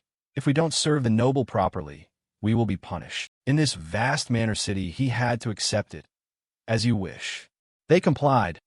"Thank you, sir." A maid with cool brown hair exclaimed, "Wonderful." A voice rang out that made her start and hurriedly cover her mouth. "What's wrong?" Tehran was carefully tidying the back of his hair after putting on a new suit. "Is something on my face?" The brown-haired maid explained. "Perhaps the young miss was overwhelmed by your beauty, my lord." The other maids bowed. "Please forgive us, my lord." Tehran responded kindly and gently. "There's nothing to forgive." They immediately said, "Please do not be modest with us, my lord." His gaze suddenly swung toward a direction where a sound had come from. "What is it?" From another direction, someone with pink hair entered the room. Azella appeared with a sharp look and a sultry face. "Is this the guest who arrived in rags?" She curled a mocking smile. "After a bath and fresh clothes, he looks no different from a prince." Tehran paid some attention to her words. "Hey, that beggar remark is provocative." He introduced himself. "I'm Tehran." She did likewise. "I'm Azella." She wanted to know more about his background. "Which house are you from?" Tehran politely declined. "I have reasons not to disclose it." Azella lightly stroked her chin. "Is that so? What a pity." A mysterious smile spread across her face. "He wants to hide his identity? Then let's provoke him a bit." No sooner said than done. She released a wave of mana around her body. Her face looked excited as she faced Tehran. "Show me. Let's see what your mana is like." Tehran's eyes widened as an invisible pressure bore down from all sides. So heavy he realized immediately this was no joke, but a real challenge. His eyes instantly shifted to a brilliant blue. His own mana erupted, spreading throughout the space in response. The air grew thick and heavy, almost suffocating. Azella's guards immediately lunged forward to shield the maidservants behind them. The two streams of power collided violently, making the whole room tremble as if about to split. Then Tehran exhaled. The pressure dissolved the moment Azella let go, and her hand trembled noticeably. "Oh my!" On the surface she remained composed, but her gaze held him deeply as she spoke. "Hey, guest, would you marry me?" Time seemed to stop. Tehran stood dumbstruck, eyes wide, his mind completely blank. Azella suddenly burst into loud laughter. "What kind of reaction is that?" "I was only joking a little." She leaned in with a mischievous smile and continued.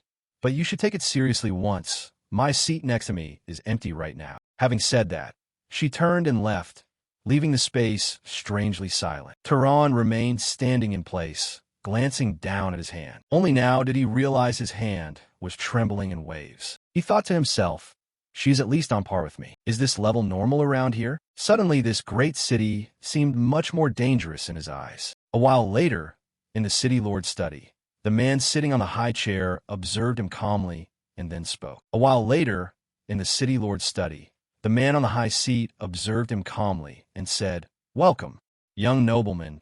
You must know my name already, Rug Bantao, Lord of Orem." Tehran answered briefly, "I am Tehran." The lord blinked. His tone shifted slightly. "Tehran, straightforward indeed. So you want access to the library, right? Many people come here because of strange rumors. So let me say this first. Inside there are no ancient forbidden magics, no secret mana-boosting techniques, no hidden treasures, and no shortcuts either." Tehran replied without hesitation, "I don't need those things, so you don't need to worry." A moment of silence passed, and the lord nodded. "If you still want to enter, then I won't stop you. After all, nothing inside relates to the family's secrets." He glanced outside and said, "It's late now. Rest today and come back tomorrow, okay?" Tehran answered politely, "I will not forget your kindness." The next day, the tower rose straight up as if trying to pierce the sky. The guards respectfully stepped aside and announced, "Access cards have been verified. Welcome to the Horizon Library." The giant doors opened, light pouring in, and for the first time since arriving in Orem, Turan's composure shattered. His eyes widened in amazement at a sight beyond imagination. The interior space did not resemble reality. Spiral staircases stretched upward endlessly, so tall they almost vanished into the clouds. Turan stood silent for a long while, thinking, this is not a building, but a monument to knowledge. Suddenly, a sweet voice rang out. Pleased to meet you, Turan. He looked down and saw a small girl beaming. I'm a librarian here. By the Lord's order, I'll explain the rules. They are actually very simple. Turan stared, secretly surprised. A child is the librarian? But the girl continued confidently. Rule 1. If you damage a book, you must pay for it. Rule 2. Do not take books outside the library. And while you use the library, I will always be watching you. Turan hesitated and asked, all right, but could you stand a little farther away when I read? The girl just smiled brightly and did not answer. He carefully asked on, if you're the librarian here, you've surely read all the books here, right? The girl nodded excitedly. Yes, finding what you need is my specialty. What are you looking for? Romantic love stories or history? Or, since you're young, maybe you want something a bit more stimulating. Over there are some adult books. Turan looked at her intently and replied immediately. I just want to learn more about the basic knowledge of this world. The girl placed a stack of books on the table. Many books here are hundreds of years old and might not suit what you're looking for. But this section should help you somewhat. Thanks a lot, kid. You're welcome. Turan carefully picked up the book, his fingers sliding across the cover, thinking to himself, this is the first time I've held knowledge instead of a weapon. No battlefield, no blood, only paper and ink. How extraordinary. The following days passed like a dream. Turan built a daily routine, waking up in the Horizon Library and reading until the sun set. The following days passed like a dream. Turan built a daily routine, waking up in the Horizon Library and reading until the sun set. From geography, races, wizard rituals, manufacturing methods, ancient monsters to the relics of the old empire. Piece by piece, the blank void around him gradually took shape. The world became clearer, sharper, and more real with every page. One day, the Lord summoned him and praised. I've heard you're making good use of the library. Turan replied tersely, yes. The Lord's tone deepened. You understand that allowing you to use the library and treating you like a noble is already a favor, right? Now it's time I ask for a return on that favor. Turan answered immediately. Please tell me. The Lord recounted how the monster in the north attacked the merchants. The 4 knights sent were all devoured by it, and currently the family can only muster 2 nobles. If you join to make a party of 3, it will be much safer. Turan kept a calm exterior, thinking to himself, protecting others is something a mage should do. I agree. A question flickered through his mind. Mages usually don't get involved in matters like this. The Lord emphasized, the northern road is an important trade route. It has been blocked for 10 days now, so we must clear it as soon as possible. Hearing that, Turan suddenly realized, 10 days ago? So it happened even before I arrived.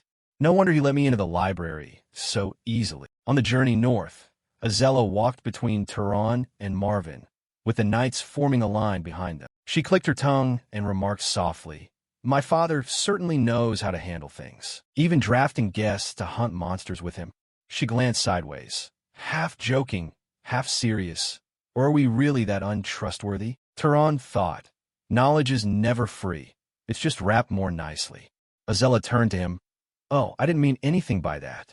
Guest, I'm just saying my father is overdoing it. Marvin laughed. Calling the Lord overdramatic is a bit unfair, sister. Azella rolled her eyes. Come on, don't go defending him. Marvin stepped up to Turan and gave a slight bow. First official meeting, right? I'm Marvin Voltas. Pleased to work with you. Turan replied briefly. Likewise. As the group continued toward the monster's last known location, Azella listlessly kicked obstacles out of the way. I just want to finish this quickly and go rest. Marvin slowly approached him and asked, Turan, do you have feelings for my sister? Turan was startled by the question. Huh? Absolutely not. Marvin smiled knowingly. Well, that's a relief then. Ahead, a knight shouted for them to stop, pointing at a cart destroyed by the monster. The group quickly moved in to inspect. Was it this monster? Probably. Our side had already forbidden travel north, so the victim was likely attacked while traveling south from the north. Turan pondered and examined everything carefully. The hidden hand on that wooden structure gave him a clue. The monster we're looking for is most likely a monkey. Azella was surprised. A monkey? Look at the handprint here. It seems it attacked the merchant caravan and then returned to the forest. I think if we follow the remaining tracks, we can pursue it. Azella frowned. Track it? I'm not very familiar with that kind of magic. What about Marvin? I'm not very good at this either. Is there anyone among the knights? Tehran stepped forward and interrupted. Let me try. Azella smiled teasingly. Oh, are you from a line that can do that? I've just used it a lot, so I'm familiar with it. He smelled the discarded cloth carefully and activated a scan. Tehran's eyes widened as a streak of blue energy appeared, stretching into the forest. Follow this direction. It followed it to a lake. Tehran noted, the trail breaks off in this area. It must have used something, Azella asked in astonishment. A beast that actually knows how to hide to avoid tracking? No, probably it was just acting on instinct. Suddenly, the scent became unusually strong. He turned and shouted back. A giant gorilla burst out of the bushes. It roared threateningly before lunging to attack. But contrary to the knight's expectations, it didn't engage in close combat. It scooped up a handful of rubble nearby and hurled it. The knights' faces drained of color in panic. Oh no, watch out. The powerful throw easily swept away the line of knights in front. Tehran jumped to one side, dodging it all. But when he looked at Azella and Marvin, he froze, because both were using the knights as meat shields for themselves. Azella tossed a soldier backward like a broken shield. A thought crossed Tehran's mind from long ago. Mother really wasn't wrong. Azella shouted orders. All attack. The remaining able-bodied knights charged forward quickly, but the gorilla turned and fled instead of continuing the fight. Azella and Marvin gave chase right behind, but their speed was clearly no match. Hurry up, don't let it escape. Suddenly, from behind, a stone sliced through the air toward the beast. It flew through the crowded ranks with unerring accuracy, like a bullet from a sniper rifle. It pierced the gorilla's chest easily, even felling the monster without breaking a sweat. Both of them turned to look at him with faces mixed with astonishment and alarm. In that dust-choked land, only Tehran was seen swinging his crude sling with absolute concentration. He tilted his head slightly with a faint smile, as if it were no effort at all. The gorilla collapsed, panting in pain with each breath. Azella immediately launched the finishing blow. Watch this. A serpent of fire quickly wrapped around her arm. It lunged at the gorilla before them and engulfed everything in fierce flames. The area exploded, a towering column of fire shooting up to the sky with terrifying heat. From afar, Tehran watched quietly and recognized it as the Voltas family's fire guardian bloodline power. As the dust gradually cleared, the knights breathed sighs of relief. Azella straightened, a half-proud, half-exhilarated smile on her lips. When that huge rock flew at us, my heart almost jumped out of my chest. Maven immediately smirked, eyes sparkling with teasing. Oh, scared enough to get goosebumps? Proud little lady. Azella spun around, pointing at her brother. Shut your mouth. You're the one who screamed like a girl. Maven stammered in protest. I was just surprised. While everyone slowly recovered, bandaging wounds, Tehran stood quietly at a distance observing the whole chaotic scene. Blood splattered on the ground, the groans of the wounded, the charred scent of fire magic still lingering in the air. He thought to himself, luckily no one died, but this situation is really not right. Although the beast's ambush was sudden, this was a battle that could have avoided severe casualties. With mana-augmented bodies, both Azella and Marvin should possess stamina and speed far superior to ordinary knights. Yet at the most dangerous moment, they did not hesitate to use those weaker than them as shields. That action was cold and utterly at odds with the noble image he had imagined. A feeling of discomfort crept into Tehran's chest, but he only shook his head slightly when Maven noticed his gaze and asked, "Is something wrong?" Tehran replied curtly, "Nothing." Azella slapped her hands together, the clap cutting through the air, her voice suddenly brimming with excitement. "Come on, stop sulking. The most important thing now is to absorb mana from this monster's corpse." The three stepped up to the still smoldering carcass and all reached out their hands. Pale blue lights immediately radiated from the monster's body, carrying pure energy back into theirs. Tehran distinctly felt warm waves of mana flooding his meridians, just like what he'd read in books. Even with several people absorbing at once, the growth effect did not diminish. The theory was completely correct. A few minutes later, Azella groaned in frustration and withdrew her hand. Damn it, I've hit the limit again. This damned growth cap. Maven also sighed and shook his head. I'm full too. Azella clicked her tongue and glanced at Tehran with a look of both admiration and envy. Now I understand why Father insisted on bringing him along. His magical skill is really impressive. His mana capacity rivals mine, yet he hasn't even touched his growth limit. He's a monster. On the long road back, Maven suddenly spoke up with a sincere tone. Looking back, if it weren't for you today, we'd surely have failed miserably. From tracking the trail, discovering it cleaned itself to hide traces, to the sling throw that unbalanced it.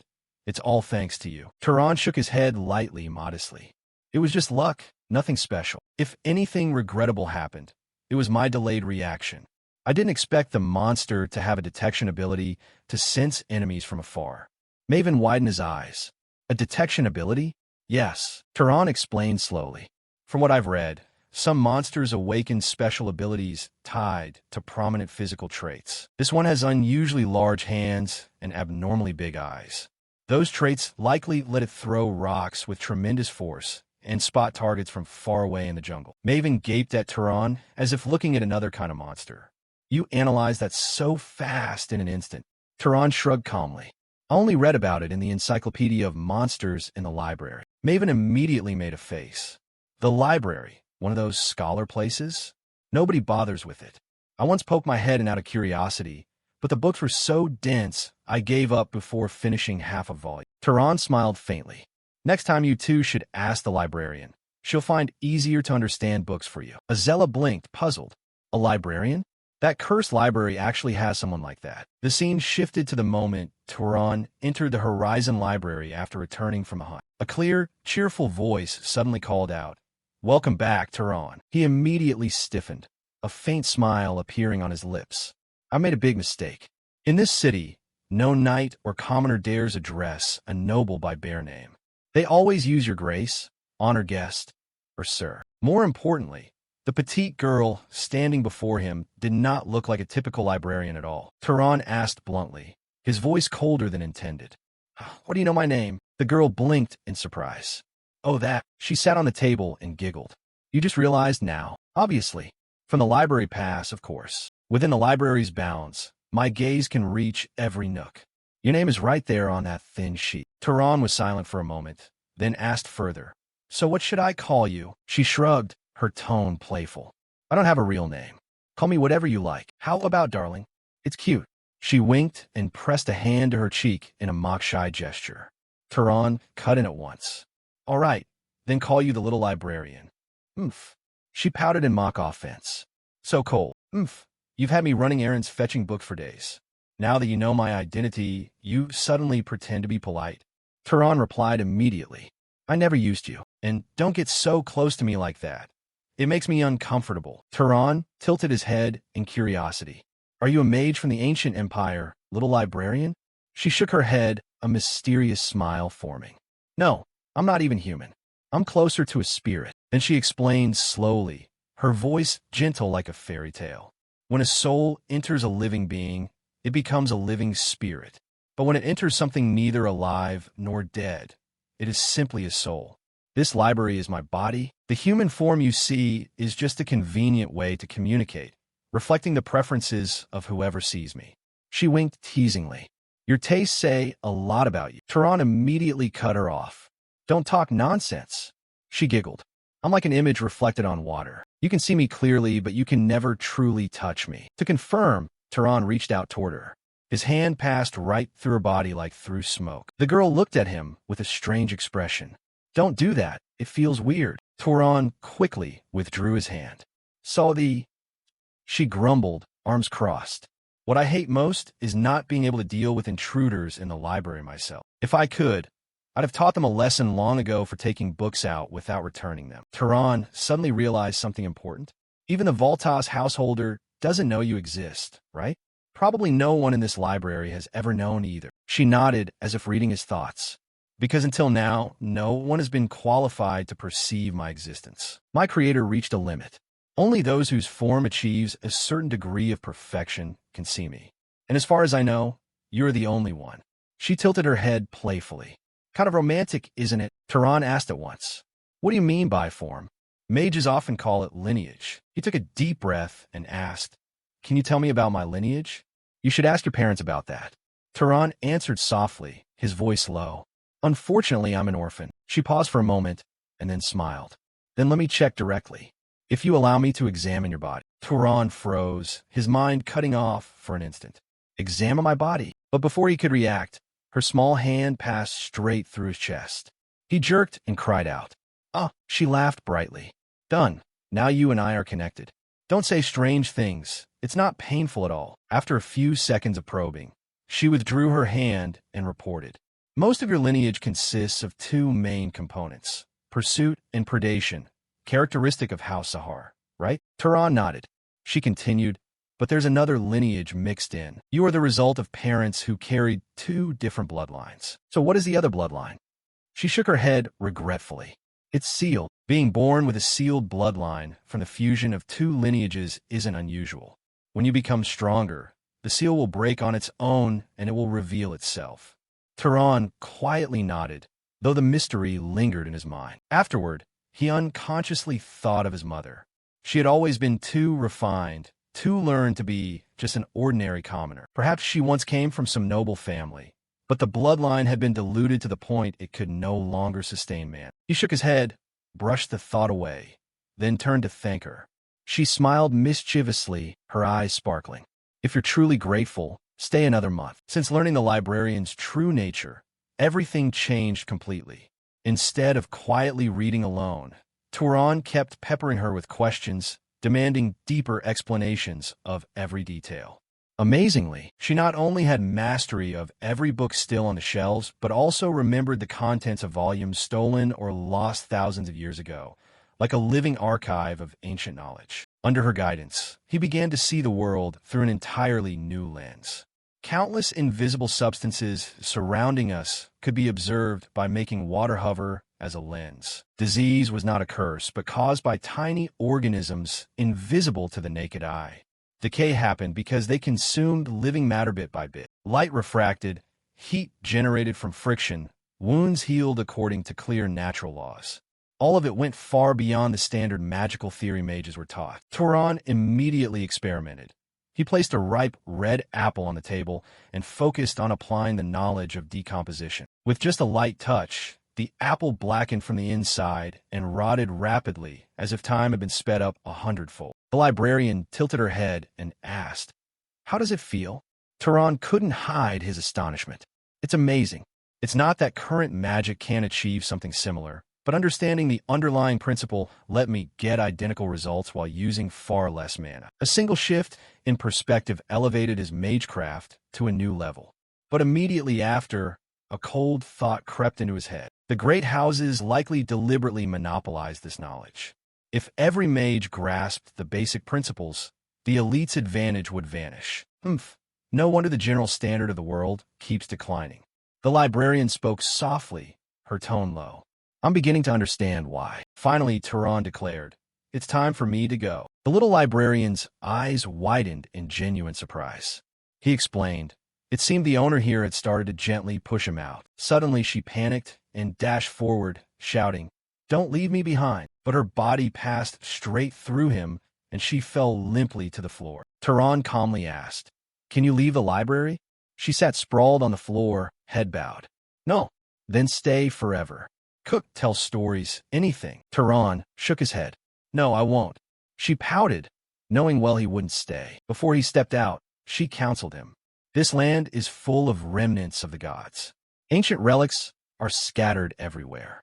If you search, you may find spirits who know even more than I do. Turan turned and smiled. I promise I'll come back to visit you from time to time. She shrugged, feigning indifference. It's up to you. But her eyes shimmered, clearly trying to hide her feelings. Turan smiled to reassure her.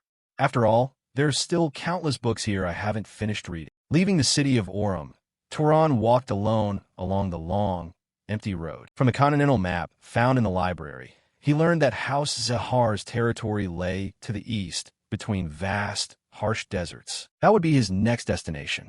If he went there, Turan might find clues about his parents. The sun gradually set, dyeing the sky with brilliant oranges mixed with deep crimson. After some walking, Turan stopped in a quiet corner, sat down to breathe evenly, and told himself, "There's no need to rush. If those clues had vanished, they would have gone missing 18 years ago. If they still exist, they won't disappear just because I'm a little late." The next day, Turan set out again.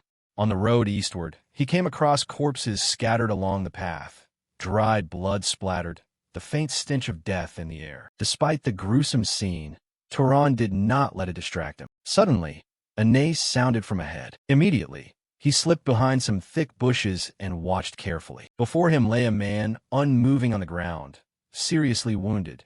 Beside him, a blazing red horse, standing proudly, as if guarding its master. Suddenly, the horse lunged forward at terrifying speed, charging the two figures standing opposite. Turan squinted, thinking, it has reins, so it wasn't attacked by a monster. Is this horse protecting its master? Turan's gaze sharpened as he assessed the situation. An attack from that direction? The two attackers revealed themselves clearly. They were dark elves. One snarled and cursed. Damn it! How can an animal be this strong? The other chuckled softly, find an opening and break through. You think it's that easy? Observing more closely, Turan immediately perceived their true nature. Both began to concentrate their power, a wicked, dark energy spreading forward. Suddenly, the corpses strewn around began to twitch and contort grotesquely, then rose to their feet. They had been reanimated into disgusting monsters, obeying their master's command. Seeing that horrific sight, Turan recalled a passage from a book. This was the Dark Elves' corpse-summoning ritual he had read about in the library. He hesitated for a moment. Should he step in to help? Perhaps that man had attacked the Dark Elves first. The thought conflicted in Turan's mind. He kept watching, eyes fixed on the battlefield, weighing his next move carefully. One Dark Elf bent over a corpse and casually began tearing and biting with a twisted voice. "Whose hand is this? Give it to me." The other didn't bother to look up and replied, "Have your share. Surely you found something too, didn't you?" Turan narrowed his eyes, thinking, so they're cannibals. Wasting no more time, Turan immediately activated his concealment ability. His entire presence vanished from every sense. At the same time, the second Dark Elf continued to grumble with disgust. "We only kill men. Rotten meat for us." Suddenly, an invisible strike hit with terrifying force.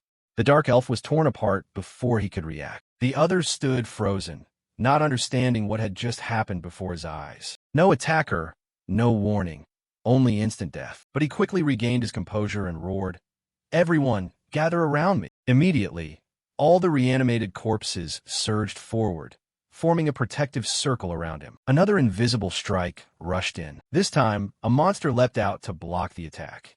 Its sturdy horn knocked Turan's stone aside. The Dark Elf ground his teeth and screamed in fury.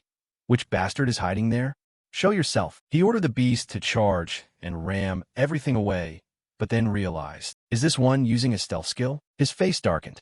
He summoned another monster, snarling, "Let's see how long you can keep hiding." His face darkened.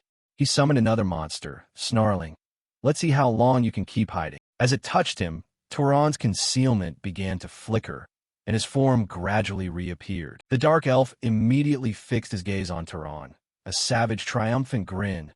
"Found you, you bastard." He ordered at once, "All of you, charge. Kill him for me."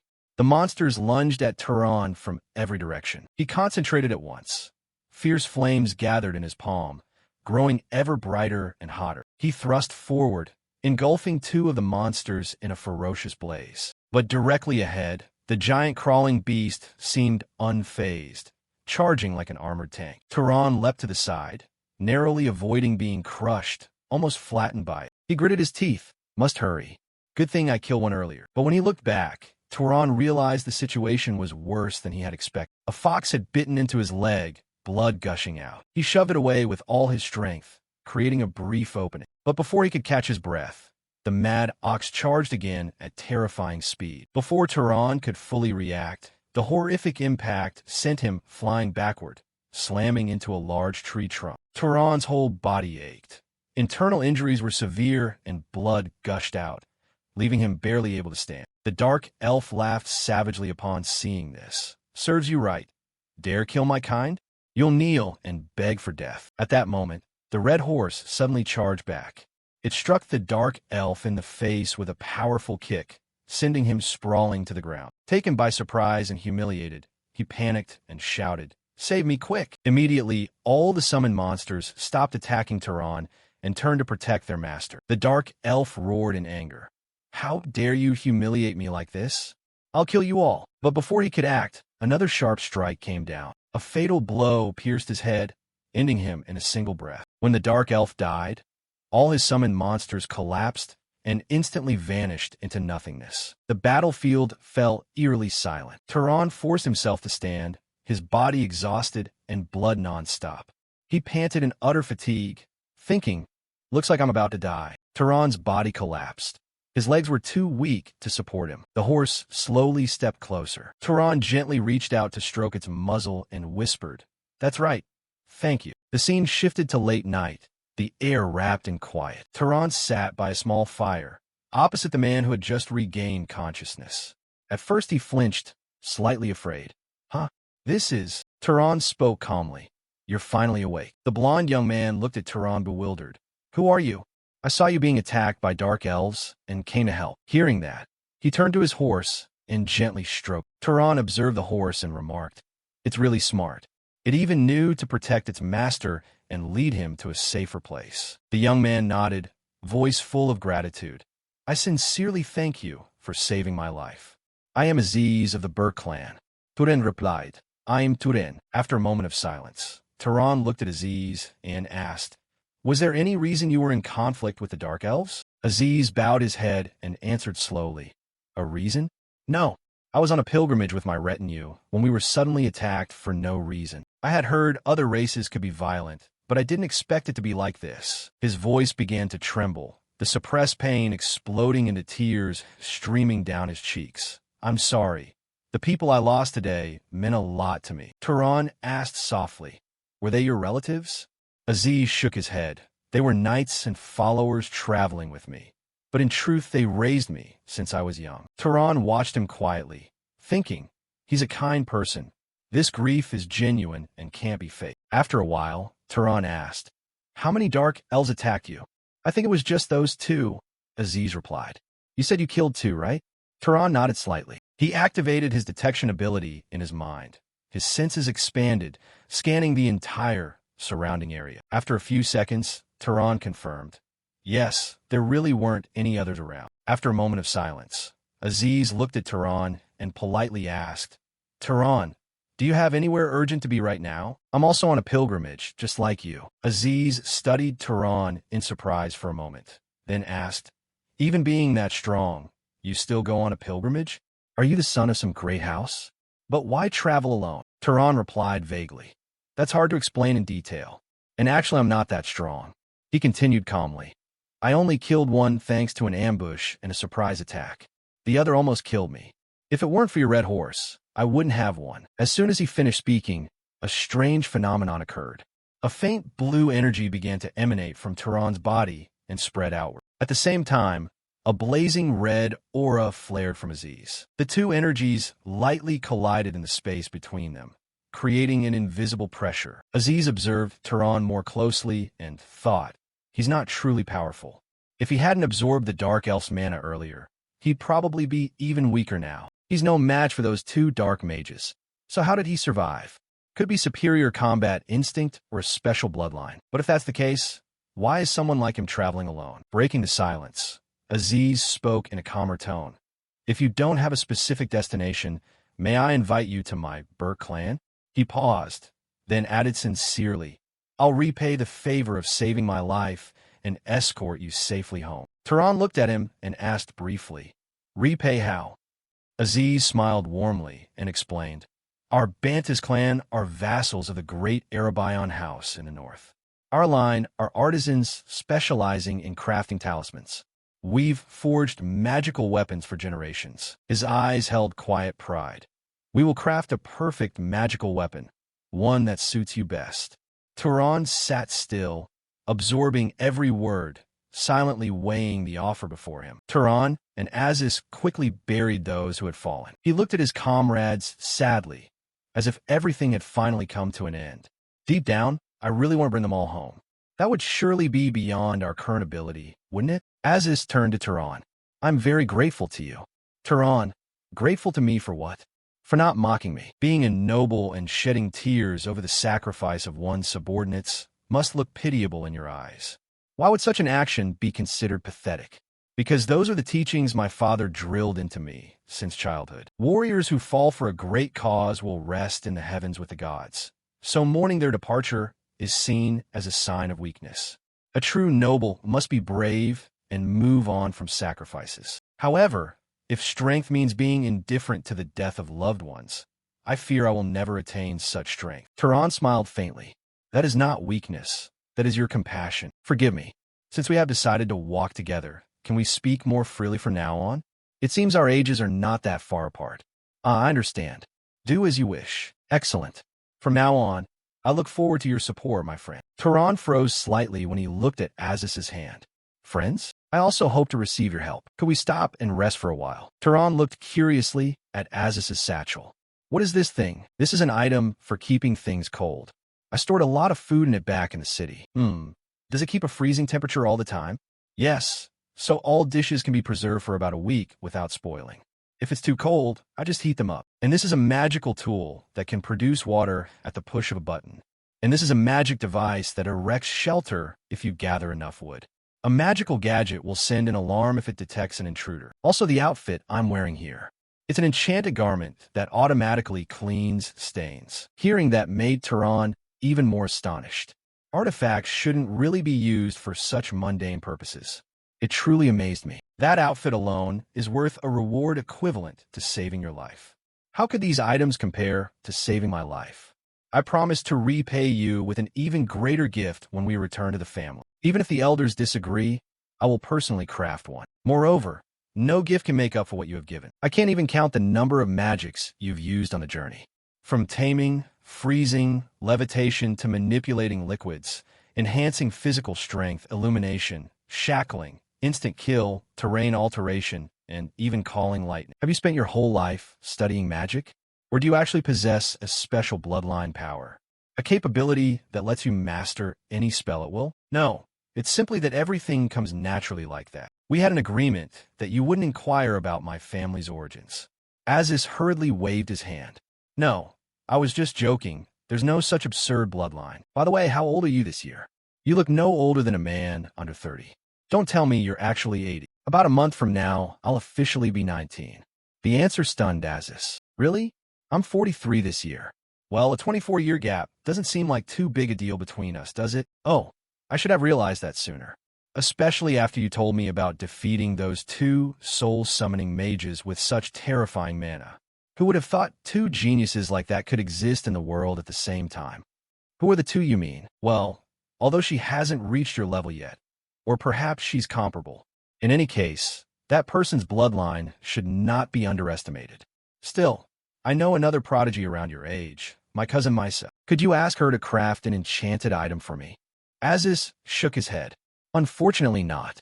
She isn't from my branch of the family, but from the main house. If she's a member of the main house, could that person be? Exactly so. She is the princess of the great Arabian house. It's very likely she'll assume the position of head of the house in the near future. Unlike typical mage families, the leader of a great house doesn't easily pass authority directly to their heir. Because in a great house, there are dozens of relatives of the same generation. And among that crowd, someone stronger than the chosen child often appears. Nevertheless, among the housemaster's children, Misa possesses the most outstanding innate talent. In just 10 years since awakening her mana, Misa has mastered the entire Arabian bloodline magic and all combat spells. As a result, she has gained full support despite being only 21. Her mana reserves are hardly inferior to the clan's key figures. With such great magical power at this age, will the family provide her with any special training or support? With such great magical power at this age, will the family provide her with any special training or support? Tehran pondered silently. Indeed, great houses always have reasons to maintain their leading status. But it seems we've finally reached our destination. Aziz pointed ahead, and a vast field spread out before them. This is the Decane Plain, the central territory of House Arabian, under the administration of House Burke of the Zabalan region. As soon as the two entered the manor, the head of House Burke hurried over anxiously.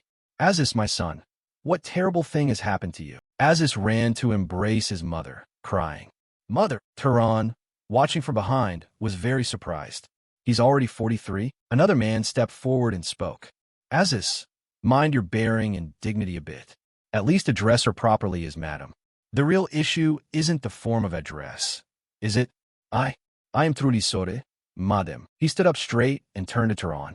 Allow me to introduce. This is Turan, a new friend I made in the south. He is the benefactor who risked danger to save my life when I was close to death. Without this friend's help, I wouldn't have returned home alive. The housemaster stepped forward and put a hand on Aziz's shoulder. Your pilgrimage shouldn't have been this perilous. In short, what happened to you? My group was attacked by soul-summoning mages of the Black Immortal sect. Hearing that, the woman burst out angrily. The Black Immortals? Those filthy creatures dared lay hands on my son? If I don't lead the troops myself to wipe them out, I won't be satisfied. Please calm down, madam. Everyone around is watching us. May I ask which family this benefactor hails from? This was truly difficult to answer. Why is it hard to say? Madam, to be honest, I'm not very clear about that myself. I'm the son of a commoner mother, and I have no knowledge of who my father is. Aziz was stunned to hear that. What? You never told me this. Because it's not something to be proud of. I understand. So your name is Turan, and you don't belong to any prestigious house. Since you saved the child who is our family's priceless treasure, I, as head of House Burke, will grant you a fitting reward. However, arranging a chamber in this manner will be somewhat difficult. Therefore, I will arrange for you to stay at the best inn in the region instead of the main castle. Mother, what are you saying? Madam, why not receive the benefactor who saved my son right here in this house? At any other time it would be fine, but right now our house is hosting a very important guest. Even if he is a benefactor, it's hard to allow a stranger of unknown origin into the palace at moments like this. I hope you can understand this inconvenience. No sooner had those words fallen than someone unexpectedly appeared and spoke. There's no need to go to such lengths on my account. I don't believe someone who risked their life to save Aziz would suddenly try to assassinate me. From the doorway, a girl with black hair appeared. Her face was pallid, her gaze cold. Aziz turned and asked, Misa, why did you suddenly show up here? Is that woman really the princess of House Arabian? She looks more like a walking corpse than a noble princess, doesn't she? It's not been long since I nearly died at the hands of those scum from Ga. That's why I had to come here to lay low for a while. An assassination plot right at the main residence? With such strict security, could that really happen? There's a high likelihood a traitor has appeared from within. The clan certainly isn't short of people who resent her. Anyway, I'm exhausted, so I'll take my leave and rest in my room first. I wish you all a pleasant evening. After she left, the housemaster turned to the servant and said, Prepare the second-class guest chamber to receive you, Turan. Thus a peaceful night passed. Turan woke on a comfortable bed. He quickly changed and stepped into the corridor, staring intently at the lamp on the wall. Suddenly, Aziz's voice rang out. Hey, Turan, you're up early. Why are you standing there dazed, all alone in the corridor? He pointed at the lamp and said, That thing accidentally caught my attention. That thing? Oh, you mean that magical lamp? She used to make these when she practiced incantations as a child. Do you want to take one? There's still plenty left in storage. I don't think it's really necessary. Suddenly a terrifying sound echoed and froze him. A massive bolt of lightning struck right outside the window. Turan hurriedly turned toward the light that had erupted. Aziz calmly explained, It seems Misa is training magic again. She's always so diligent. That's the Arabian family's bloodline magic, isn't it? Yes, it's called the Stormblood lineage. I've never hated my own blood, but that power truly breeds envy. It looks majestic like a god. Turan squinted, thinking to himself, I'm starting to get curious about it too. How powerful will the next heir of House Arabian be? Do you want to go with me to take a look? Although I'm very curious, I'm afraid it wouldn't be proper for someone under suspicion like me to get too close. Aziz smiled slightly. What is there to worry about? You're not an assassin. I vouched for you. Honestly, I'm also very curious which of you is truly more talented, you or Misa. I suppose this is the real reason you wanted me to follow you. Aziz didn't deny it and accepted bluntly. Honestly, A few years ago I sparred with Misa, and I've held that grudge ever since. I really want to see her taste defeat, even if it's just once. The two of them quickly ran outside. From a distance, Aziz shouted loudly, "Sister Misa!" She turned and looked at him, replying, "Aziz? And who is the person with you?" "Miss, I am Turan." "Ah, I remember now, the name Turan. What wind blew you two all the way here?" Aziz scratched his head and explained, "It's nothing serious. We just saw you training and wanted to join. We've tried this before, remember?" She scratched her chin, recalling. "Oh, I remember it clearly. You took a whole week to do it, while I managed it on the second try. After that defeat, you cried and ran off." "Sister, don't tell everything like that." Turan, standing behind, couldn't help but laugh. "Forgive me." Aziz sighed helplessly. "Are you mocking me too?" In short, this Turan is one of the most magically gifted people I've ever met. His ability is truly absurd, almost like a monster. "Why don't the two of you try a match against each other?" Misa was slightly surprised. "You want to duel me?" She stared intently at Turan. The sky above suddenly darkened as lightning tore through the air. The sky above suddenly darkened as lightning tore through the air. Misa's body gradually became shrouded in fierce mana, ultimately transforming into an overwhelming power, like a mighty god. That surge of energy easily made Turan dizzy and tremble. His gaze was filled with despair. A few minutes later, when the sky cleared, Turan stood opposite Misa, gasping, sweat soaking his pale face. Clearly, the gap in power was immeasurable. Misa narrowed her eyes and spoke. "I'm sorry to say this plainly, but it seems you still aren't of the level to face me." At that moment, Aziz stepped in with a radiant smile.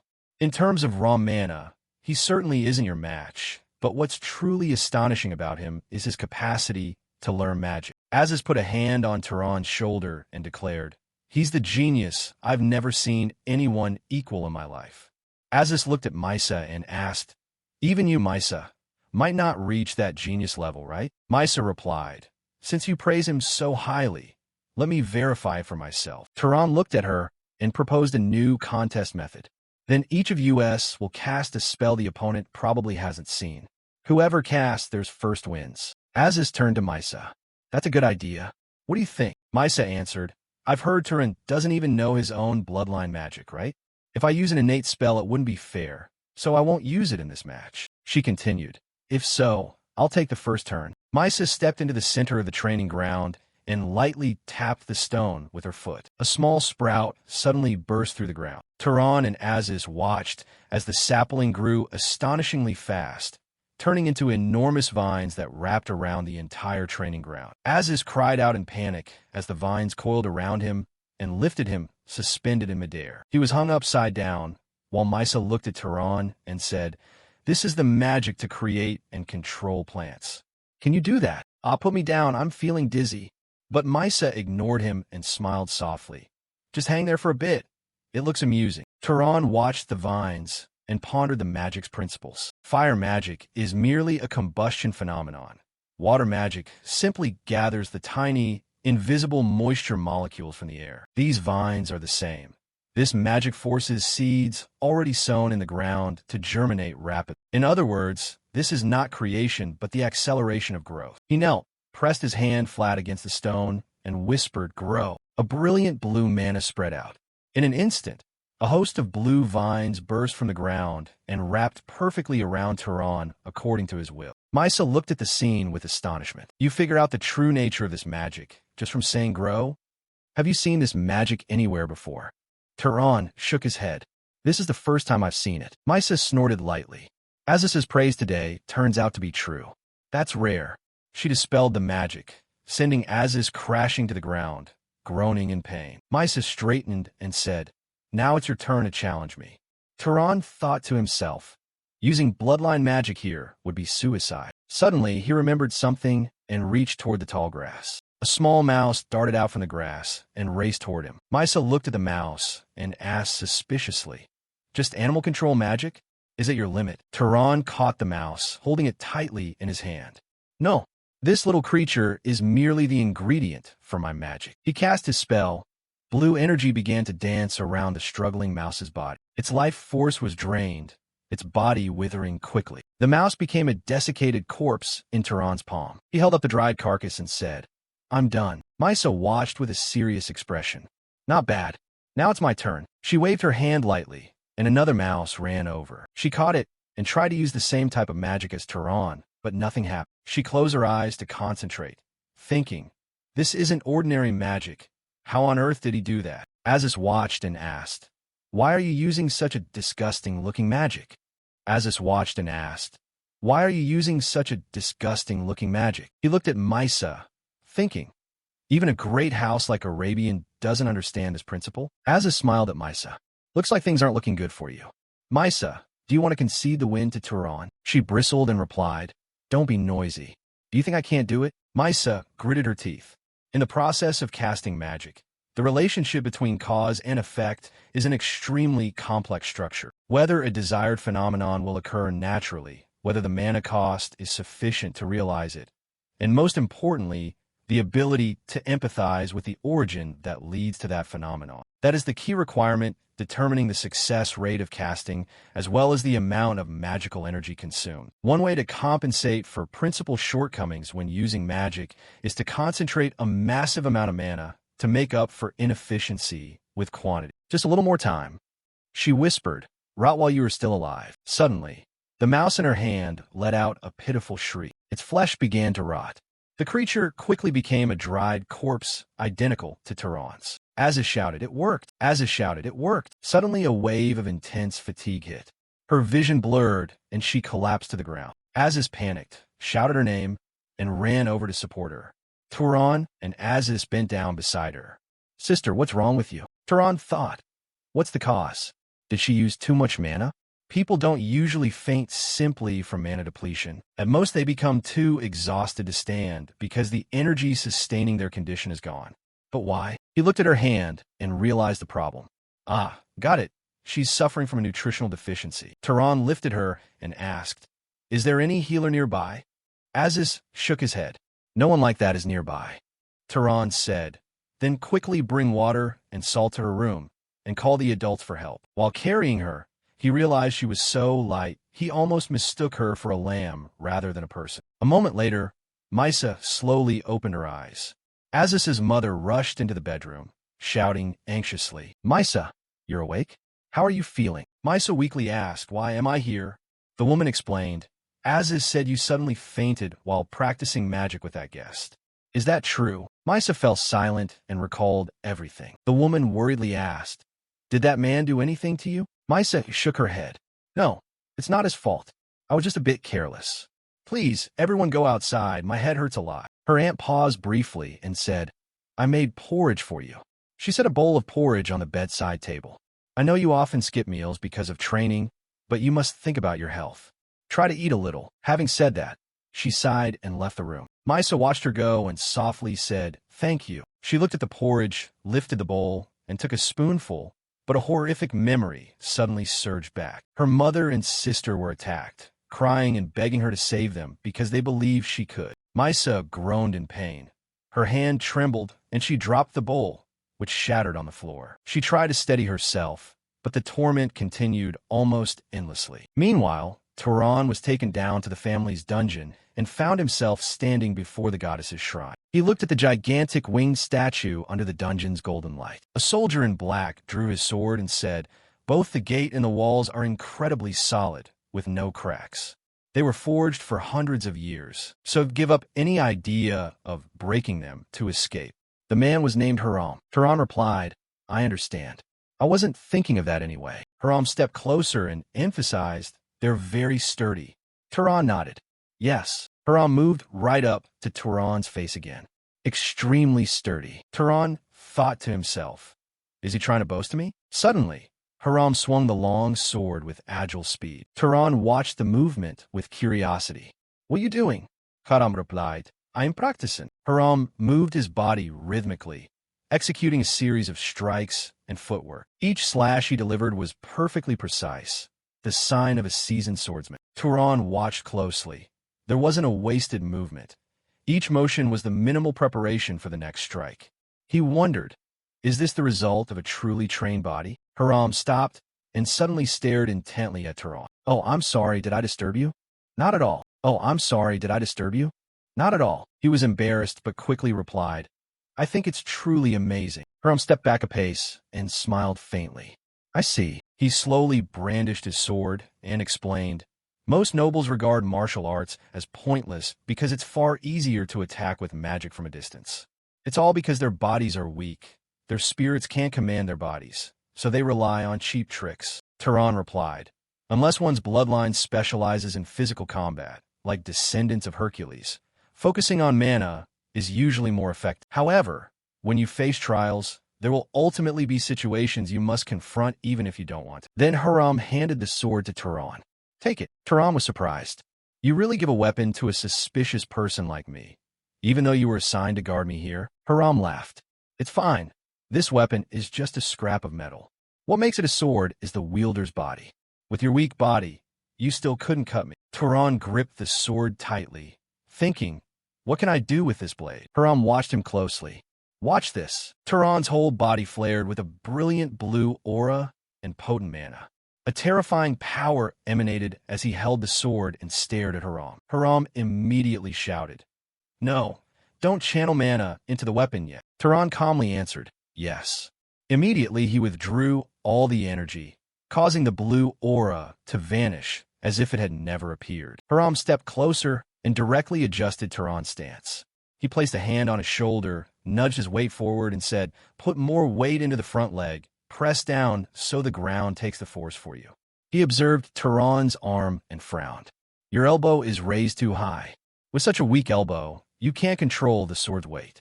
He pointed at Tehran's thigh and warned, if you keep that stance, your thigh will be pierced by an opponent. Then he ordered, raise your hand higher. Don't set limits for yourself.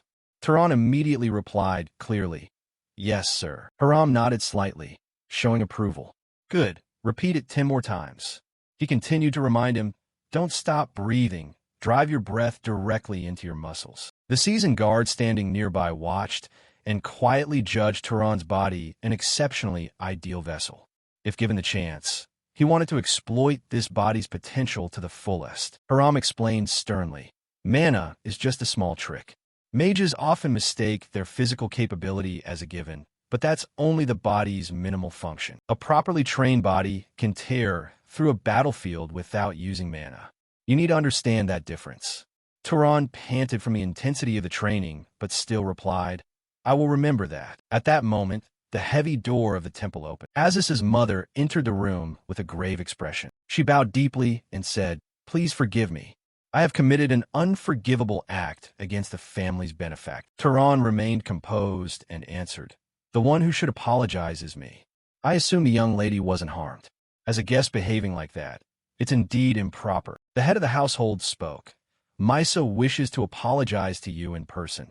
Do you have the time? Afterward, Tehran met Misa alone in a large parlor. She stood by the window, her gaze slightly embarrassed. This situation is troublesome. I heard you were held in a shrine because of me. I'm sorry for causing unnecessary commotion. Tehran stepped forward and said, that was necessary.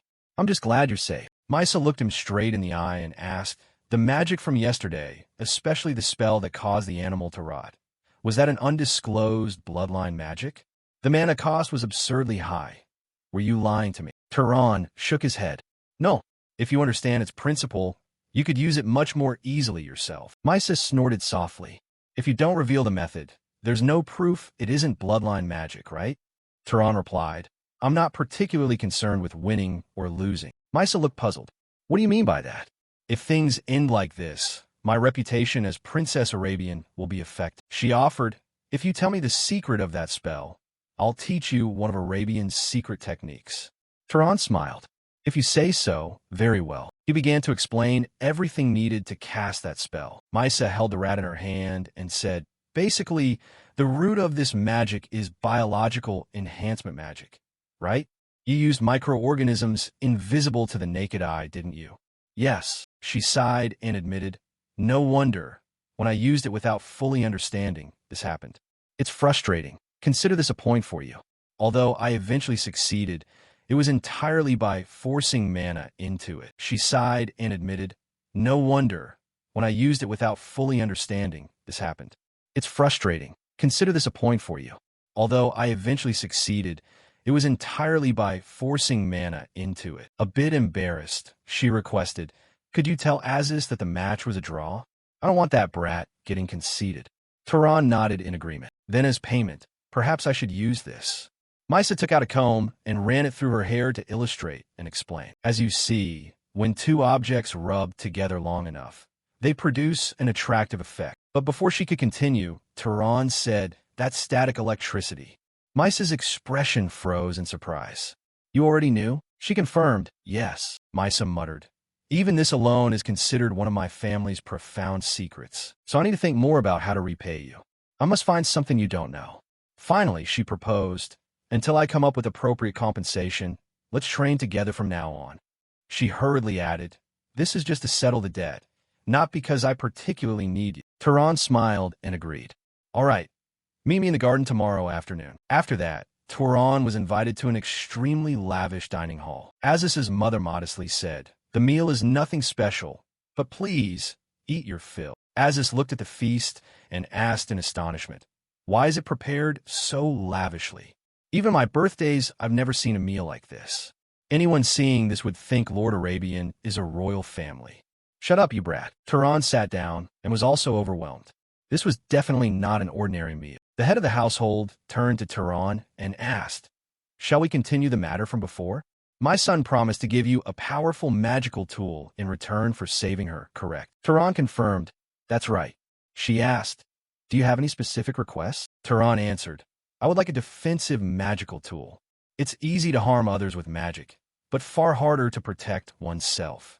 If possible, I want something that can guard against surprise attacks." The head of the household said, "I've crafted similar items before, so it's not difficult, but none are available immediately." Aziz offered, "Then let me craft it for him." His mother quickly stopped him. "If you don't want to affect House Burke's honor, abandon that idea." Aziz's older brother Mello raised his hand to take the task. "I'll make it myself. I just finished a commission from the main house, so I'm currently free." The head of the household asked, "So how is it constructed?" Mello explained, "To defend against surprise attacks, it's best to have something you can carry with you at all times. I plan to inlay mana into jewelry like rings, earrings, or necklaces to create a defensive activation function for the Guardian bloodline." The head nodded. "How long to complete it?" "Please give me 1 month," she remarked. There's nothing more gauche than parents bragging about their children, but Mello is a mage almost as skilled as I am. He possesses innate talent comparable to the clan leader, so you needn't worry." Tehran said, "Thank you very much, but a magical tool crafted by the head mage over a month might be excessive." The head replied, "Not excessive at all. A life like my son's cannot be taken lightly. Stay at our house as an honored guest for 1 month. Make yourself at home." The next morning, while Tehran and Aziz strolled the streets, Aziz said, "My mother seems to like you a lot. Last night, I told her about your talent and how diligently you train. At first she looked down on you as a wandering noble without backing, but now her view has changed." Tehran remarked, "It seems she's trying to recruit me into the house." Aziz confirmed, "Exactly. My mother often acts generously to make people feel indebted, then introduces a pretty maiden to entice them to join the house." Tehran felt uneasy, but Aziz reassured him, "Don't overthink it. That magical equipment is just a gift. It's not like you'll be forced to marry after accepting it. My mother isn't that pretentious." Aziz asked, "Do you have plans today?" Tehran answered, "I have a training appointment with Misa tonight." "Great, then come patrol with me for a bit. Jabin isn't the capital, but there's lots of fun to be had. Don't tell me with such a nice day you'll lock yourself away just to practice magic all day." "Well, true enough." Aziz laughed loudly. "There's still plenty of time. Come stroll with me. Life is short. It's a waste not to enjoy it, you know." They went to a casino, but Tehran shook his head and declined. "I don't gamble." They then went to a lively tavern. Aziz drank, but Tehran still shook his head. The two continued wandering around town. As they passed the market, Tehran suddenly stopped in front of a large poster. He stared intently at the face painted on it and thought to himself, "Could this be someone I know? Don't tell me that's the famous Sir Korn." After that, the two went to see a play. The play told of Sir Korn defeating enemies in the desert with the aid of a god. When the play ended, Tehran applauded enthusiastically and said, "That was great." Early the next morning, as soon as Tehran opened his eyes, he saw Haram standing there watching him intently. Haram asked, "Has your body rested enough?" "Yes." "What brings you all the way here?" "Yesterday, I realized your body has very good potential. It's time for serious training. Come with me." Tehran thought training would be more beneficial than just having fun. "No problem, let's go." Just then, Aziz burst into the room cheerfully and said, "There's a wonderful performance today." But upon seeing Haram, Aziz immediately turned pale with fear. Why are you here?" Haram said coldly. "I was going to invite him to train. His weak body needs conditioning too. Coming along." Aziz panicked and made an excuse. "No thanks. I just came back out so my body hasn't recovered yet. I'll be going first." Saying that, he sprinted quickly out the door. At first, Tehran watched him in confusion. But moments later, he understood why when Haram dragged him into an intense training session. Haram stood above, supervising while Tehran did push-ups, bearing huge weights on his back. "Don't listen to your body's complaints. One more time." Tehran groaned in pain, but Haram remained stern. "If a little pain makes you submit, it means your mind is ruled by the body's weakness. Push on one more time." After finishing the final repetition, Tehran collapsed to the floor, panting, his face drained from exhaustion. Haram looked at him and asked, "Tired?" "Very tired." Haram smiled and explained, "You should feel lucky you're a mage. For mages, one training session is often enough." "Is it different for non-mages?" "Of course. A normal person's body, even if honed over time, will weaken again. So to maintain it, you must train continuously. Mages, however, use magical power to keep their bodies in peak condition." Suddenly, Haram smiled meaningfully. "All right, I suppose you've rested enough now?" Tehran's face went pale at once. "No, I just rested a bit." "You've rested enough. Your body doesn't lie. Now, I'll teach you how to use weapons in combat." Tehran screamed in despair as the training resumed at an even higher intensity. The following days at House Burke passed extremely busily. Each morning, Tehran trained with Haram in a special space where body weight was multiplied many times. One wrong step could crush you into the floor. In the evenings, he returned to the mansion to practice magic with Misa. She taught him how to generate electricity by rubbing his fingers, making yellow sparks flash between his palms. Before he knew it, 3 weeks had passed. Tehran tried to shoot lightning at the target, but kept missing. Misa stood behind him and remarked, "It seems you're struggling more than expected." "Huh?" Tehran gave a wry smile. "Maybe because I'm not Arabian." Misa admitted, "Even I find it hard to instruct because I never thought about controlling magic in this way. I just fire and hit." At that moment, a man appeared and called for Princess Misa. He turned to Tehran with a questioning look. Misa frowned and asked hurriedly, "What's the matter? Speak quickly." "I said during recovery, no one from the main house should disturb me." "Yes, but the chieftain has summoned you." "What is it?" "If it's a trivial reason, I won't forgive." The man reported in a panic. "Emergency. The Dark Elves are wreaking havoc in the south. 3 cities have fallen. The main house is preparing to assemble an expeditionary force." Tehran's expression turned serious as he thought, "Have they appeared already?" After hearing everything, Misa nodded. "I understand. Tell them I'll return at once." She turned to Tehran and added, "I think I must go now. Speaking of which, I should pay you for that disgusting decomposition spell." She put her hands together after saying that, looked straight at Tehran and asked, "Did you know electricity also flows inside the human body?" Tehran stared blankly, answering in confusion. "Electricity? What do you mean?" Misa said calmly, "You don't know? Well, of course, this is a secret of House Arabian. Look, if I teach you that technique, consider your debt wiped clean. It will definitely help a lot." Tehran thought for a moment and nodded. "I understand." Misa began to explain in a steady tone, sharing everything she knew. When a person sees or senses something, that organ sends a tiny electrical signal to the brain. If it's through the eyes, the signal goes from the eyes to the brain. If it's a smell, from the nose to the brain. She went on to describe the entire process in detail, knowledge that sounded both mysterious and profound. The brain receives sensations via those electrical currents. Then the brain sends electrical signals back through the body to command movement. Tehran listened intently to every word, concentrating fully. Though he didn't fully understand, it must have its reasons. The information in the library had been recorded similarly at first. Perhaps this is part of the natural laws the Arabian house inherited. So, if we use mana to accelerate the speed of these electrical currents, The speed of perception and reaction would increase, right? Exactly. You're more suited to being a scholar than a warrior, aren't you? Then I'll demonstrate it for you right now. I'm very curious how quickly you'll grasp it. After that, wanting to grasp the concept more deeply, he slowly closed his eyes. He focused, repeating the idea in his mind, a tiny electrical signal. Just as the thought echoed, the change became evident. Electricity began to spread across his face, faint at first, but quickly growing stronger. In the next instant, his eyes shone brilliantly, crackling with energy like lightning. In the next instant, his eyes shone brilliantly, crackling with energy like lightning. The air around them fell into a strange silence, as if frozen by the sudden surge of power. Turan stood there facing Misa. She looked at him calmly and asked, "How do you feel?" Turan stood dazed, as if pulled into a completely unfamiliar state.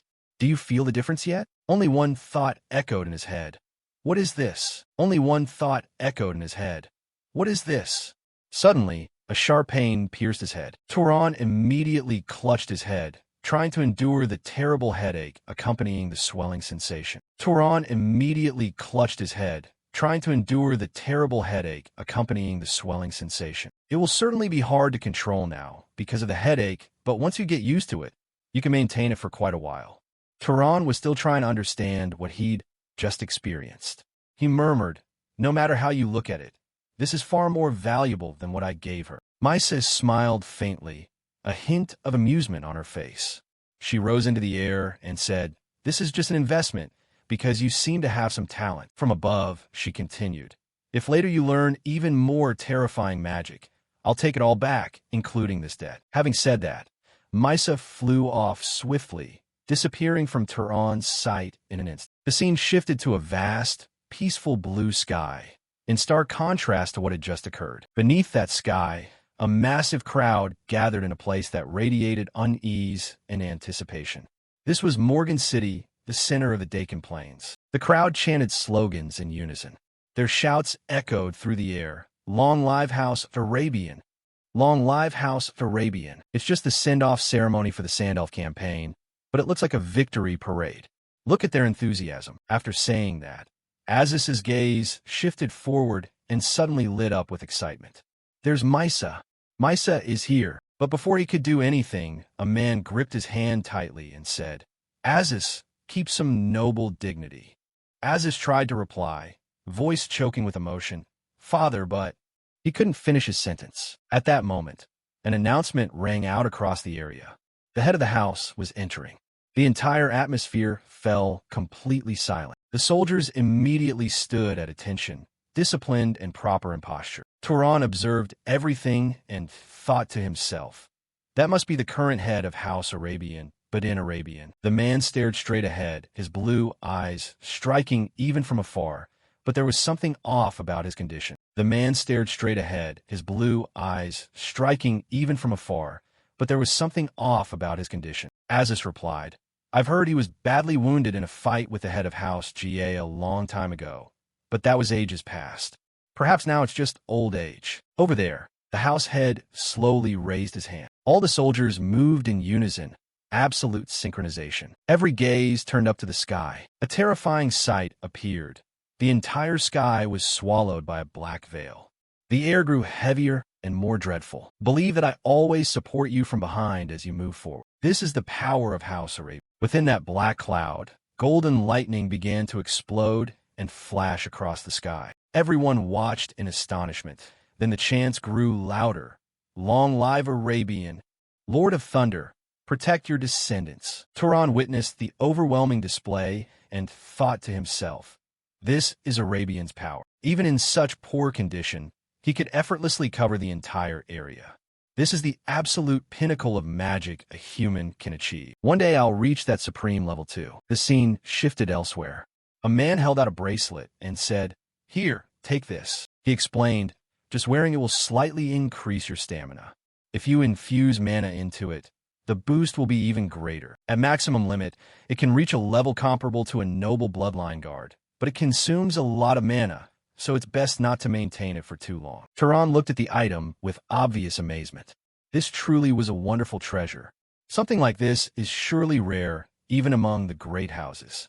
It was crafted extraordinarily well. At that moment, Aziz's mother spoke up. She looked at Turan and asked, Turan, are you interested in joining our house? This was something she had mentioned before.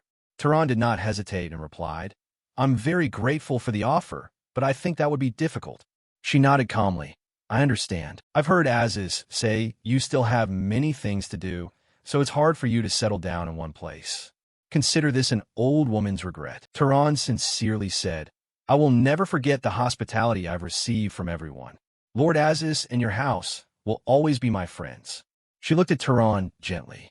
Yes, that's enough. Soon after, Turan began to leave the place. As he stepped out, both the instructor and Aziz came out to see him off. He approached and tossed a weapon to him. Keep it. It was a magical implement with no major functions, but it was very durable and the blade was quite sharp. Turan caught it and thanked him sincerely. Thank you, sir. He stowed it in his storage space, then turned to the instructor and respectfully called, Master. The instructor only smiled with satisfaction and left without another word. Aziz stayed behind. He stepped forward and handed Turan a set of clothes. Here for you. Turan asked in surprise, What's this? Aziz smiled.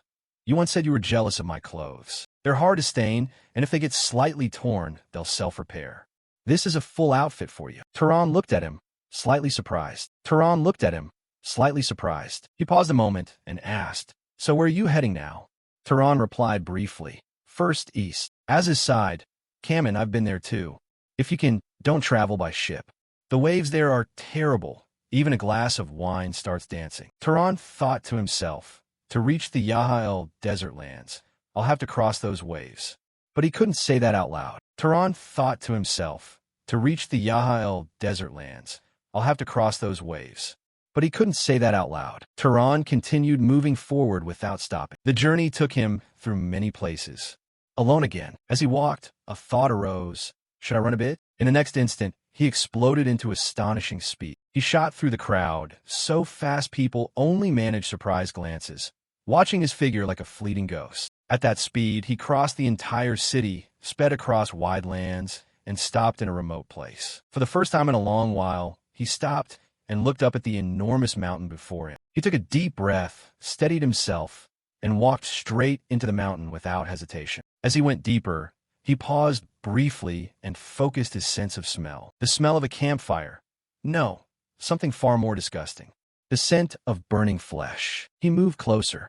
The truth gradually revealed itself. He arrived at a place utterly ravaged. Houses were burned to blackened frames. Bodies lay everywhere. The whole area was immersed in the heavy silence of destruction. Turan thought, eyes darkening. Could this have been a bandit attack? Dark elves couldn't have reached this deep. He continued walking through the ruined houses. The scene made him extremely uneasy, a quiet sorrow enveloping him. After a while, he entered a damaged house. While searching, he discovered a cellar.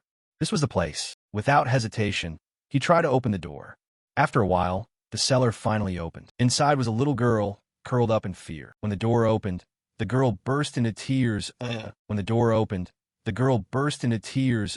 Still trembling. The girl hesitantly asked, Really?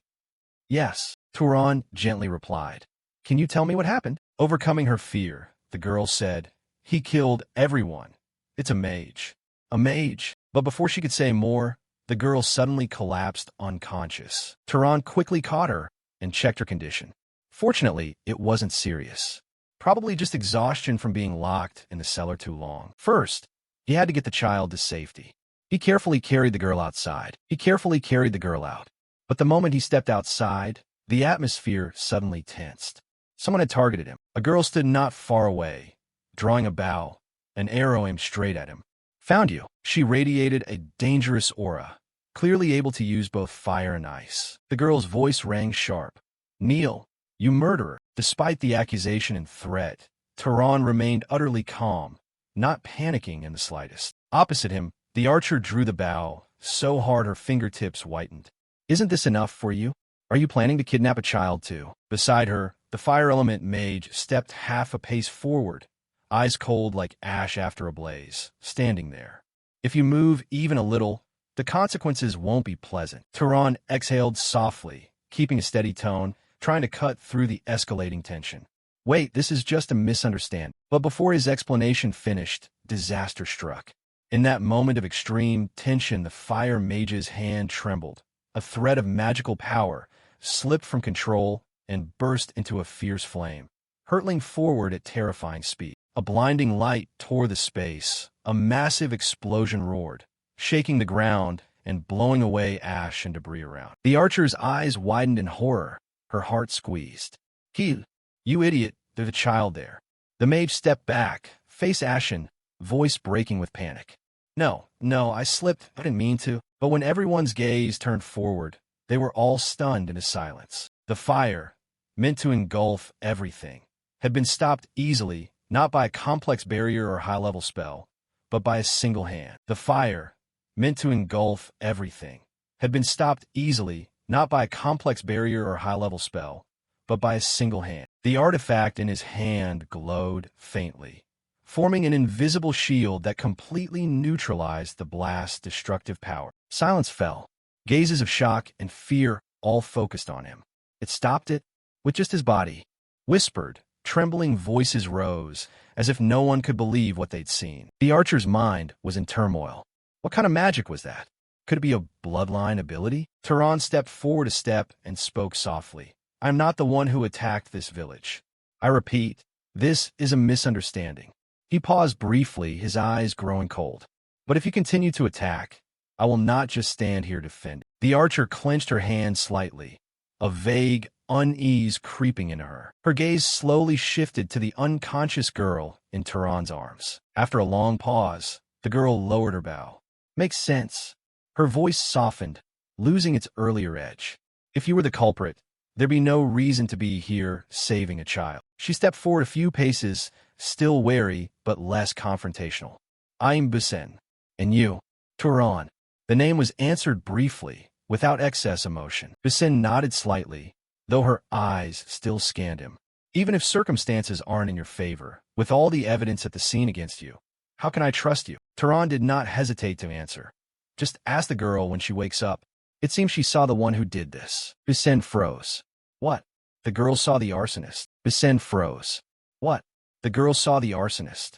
"The arsonist?" She frowned, eyes briefly shaken. "Don't tell me you don't know who he is." "I don't know." The frank answer made her sigh. "He is a mad mage who committed these crimes. Over the past months, he has repeatedly attacked remote villages, tying up the residents and burning them alive." The air around chilled. No one survived. No one knows whether he is male or female. Only a single name, the arsonist. Just then, the girl behind him stirred slightly. In a weak but clear voice she said, He wore a red cloak and had a beard on his face, looked terrifying, like a woodcutter." Everyone immediately listened to every detail, clinging to each tiny clue. Bisen turned to look at Tehran. Her expression had changed, suspicion fading and replaced by consideration. She stepped forward with her companions and bowed. "We're truly sorry. We were too hasty and rude." The fire mage also bowed, remorse clear on his face. "I sincerely apologize as well." Tehran looked at them, his gaze thoughtful for a moment. "Even among the nobility, there are those who place duty above reason." He nodded slightly. "At least take care of the child first. That's enough." Then he asked, his tone returning to calm as before. "Did you come here to catch the arsonist?" Bisen nodded. "Yes. When I saw signs of a fresh fire, I thought this time we'd finally caught him, but it turned out not to be the case." Her eyes brightened, as if finding new hope. "But now we have a description of him, so it won't be long. There's someone on my team who's extremely good at tracking." Tehran raised an eyebrow. "Tracking? Don't tell me you're from House Sahar. Then why are you all in a place like this?" Bisen shook her head, voice certain. "No, I'm Bisen Carmaine, from House Carmaine. These are allies from my vassal houses." She briefly explained the Asha bloodline, a rather weak branch from Zahar, oriented toward tracking but lacking stealth. In the house, it's called a primal lineage. Suddenly her gaze grew more serious than ever. "More importantly, I have a proposition for you. Tehran, can you help us hunt down that arsonist? You can take the entire reward after capturing him. I can even hand over my share of mana to you. What I want right now is only the credit." Silence held for a few seconds. Tehran began to ask, "Do you know how strong he is?" "At least a noble-level mage. Among the villages he's wiped out were ones protected by many knights. Yet all were killed, not a single survivor." A thought gradually formed in Tehran's mind. Someone who can kill so many knights? Perhaps he's the opponent I need. The weak beasts along the way are no longer enough to make me stronger. After a moment's thought, Tehran replied clearly, "All right." A faint smile appeared on Basen's lips, but Tehran immediately added, "First, get the child to safety." After things settled, the group quickly left the ruined village, still heavy with the smell of char and death. They took the girl to a nearby settlement and found a plain-looking man to entrust her to. Tehran said little, quietly handing over a pouch of money in a steady but firm voice. This should be enough to raise the child until adulthood.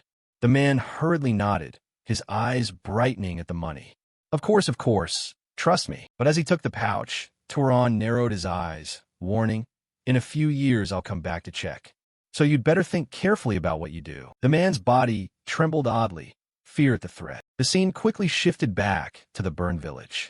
Wind blew over collapsed roofs, lifting fine ash that drifted in the air. The Asha tracker stepped forward, her gaze focused. Each of her movements was careful, as if touching invisible traces left behind. "Well, we need to search a bit more." Her voice was small but sure. "Let's go." Bisen immediately asked, "Which direction?" The Asha turned and began to lead the way. Her steps were decisive, trying to follow the faint scent still lingering in the air. Tehran watched from behind, eyes briefly curious. "Exactly how do you track someone?" Asha didn't turn back, answering evenly as if it were completely ordinary. "First I look for the footprints of a man. When we reach the main road, I'll follow the lingering smell of ash." She paused briefly. If he hasn't changed clothes, ash will surely still cling to him. Tehran nodded slightly, inwardly judging. Pretty professional. Couldn't they not find him before simply because they lacked basic information? Suddenly, Asha stopped. The air seemed to freeze with her movement. "Found it." The group quickened their pace, tailing closely behind her. "Wait." Asha slowed down a bit. The scenery gradually changed. Smooth dirt paths gave way to rugged terrain, strewn with jagged stones. Finally, they stopped before a pitch-dark cave, like a huge mouth opening to swallow the light. Basin turned back, voice low. "Tehran, come with me. The rest of you stay close behind." The two entered. In their hands glowed spheres of light that lit the path ahead. Their shadows stretched across the rock face, warped and flickering like watching spirits. Their shadows stretched across the rock face, warped and flickering like watching spirits. Asha stood behind, slightly hesitant, as if sensing something amiss. "There's someone." The answer made the atmosphere even heavier. Each footstep echoed in the cave, like an invisible warning. And then, upon reaching the end of the cave, they finally saw him. The mage stood there among blazing torches, his gaze oddly calm. He gave a slight smile on his warped face, pockmarked with burns. "What wind brought you to such a remote place?" Tehran did not answer. He only asked briefly, "Is it him?" Asha focused for a moment and nodded. "The scent is clear. It's him." Immediately, Bisen raised her bow, eyes sharpening. "I'll confirm. Are you the one who kidnapped and burned the villagers recently?" The mage tilted his head, feigning confusion. "I'm not sure what you're talking about." But before the sentence finished, his hand was already raised in a surprise attack. Flames erupted violently. A terrible explosion shook the cave. The blast threw several knights backward. But amid that wave of fire, Tehran and Bisen stood unmoved, as if nothing had happened. An invisible shield appeared, completely nullifying the attack's force. The mage, seeing this, faltered for a moment.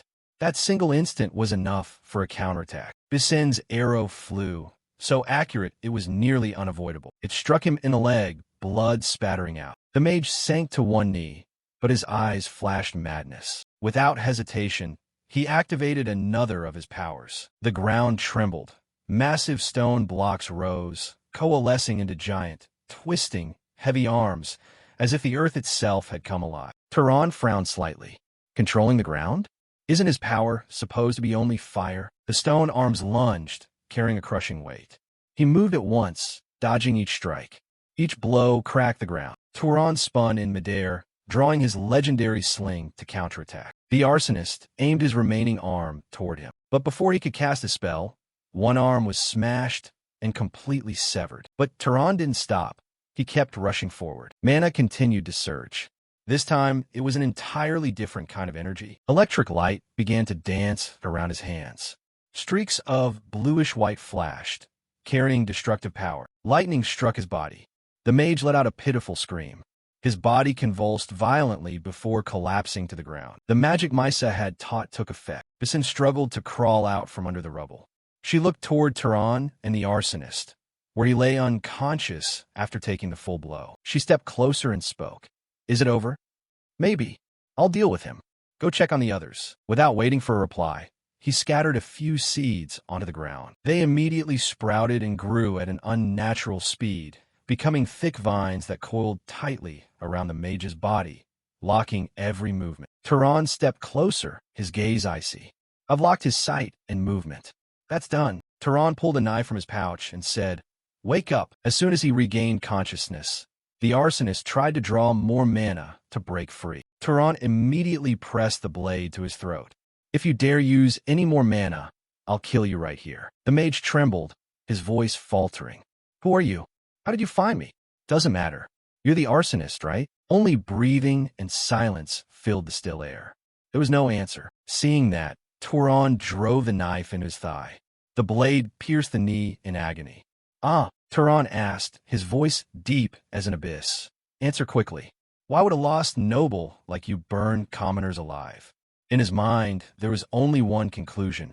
A murderer does not deserve mercy. The mage trembled and then burst into mad laughter. God told me to do it. If I burn the flesh and souls of sinners, I will be with him. The group behind froze. What was he saying? The arsonist continued, his voice full of frenzy. He taught me how to steal others' bloodlines. Just burn a few more people, and I'll have the fire bloodline. Bisin turned her face away, disgusted. He's insane. How could someone steal an innate bloodline like that, causing so many massacres for such a ridiculous reason? But opposite him, Turan no longer looked at him as a madman. His gaze darkened. An old memory flickered into his mind. Even commoners can grow stronger by killing magical beasts. I've seen that many times before. The mage's voice still rang like a curse. Just a few more people, and I'll have power. The air grew oppressively heavy. In that moment, a slow thought formed in Turan's mind. These were not just the ramblings of a madman. Perhaps I have inadvertently touched the secret of this world.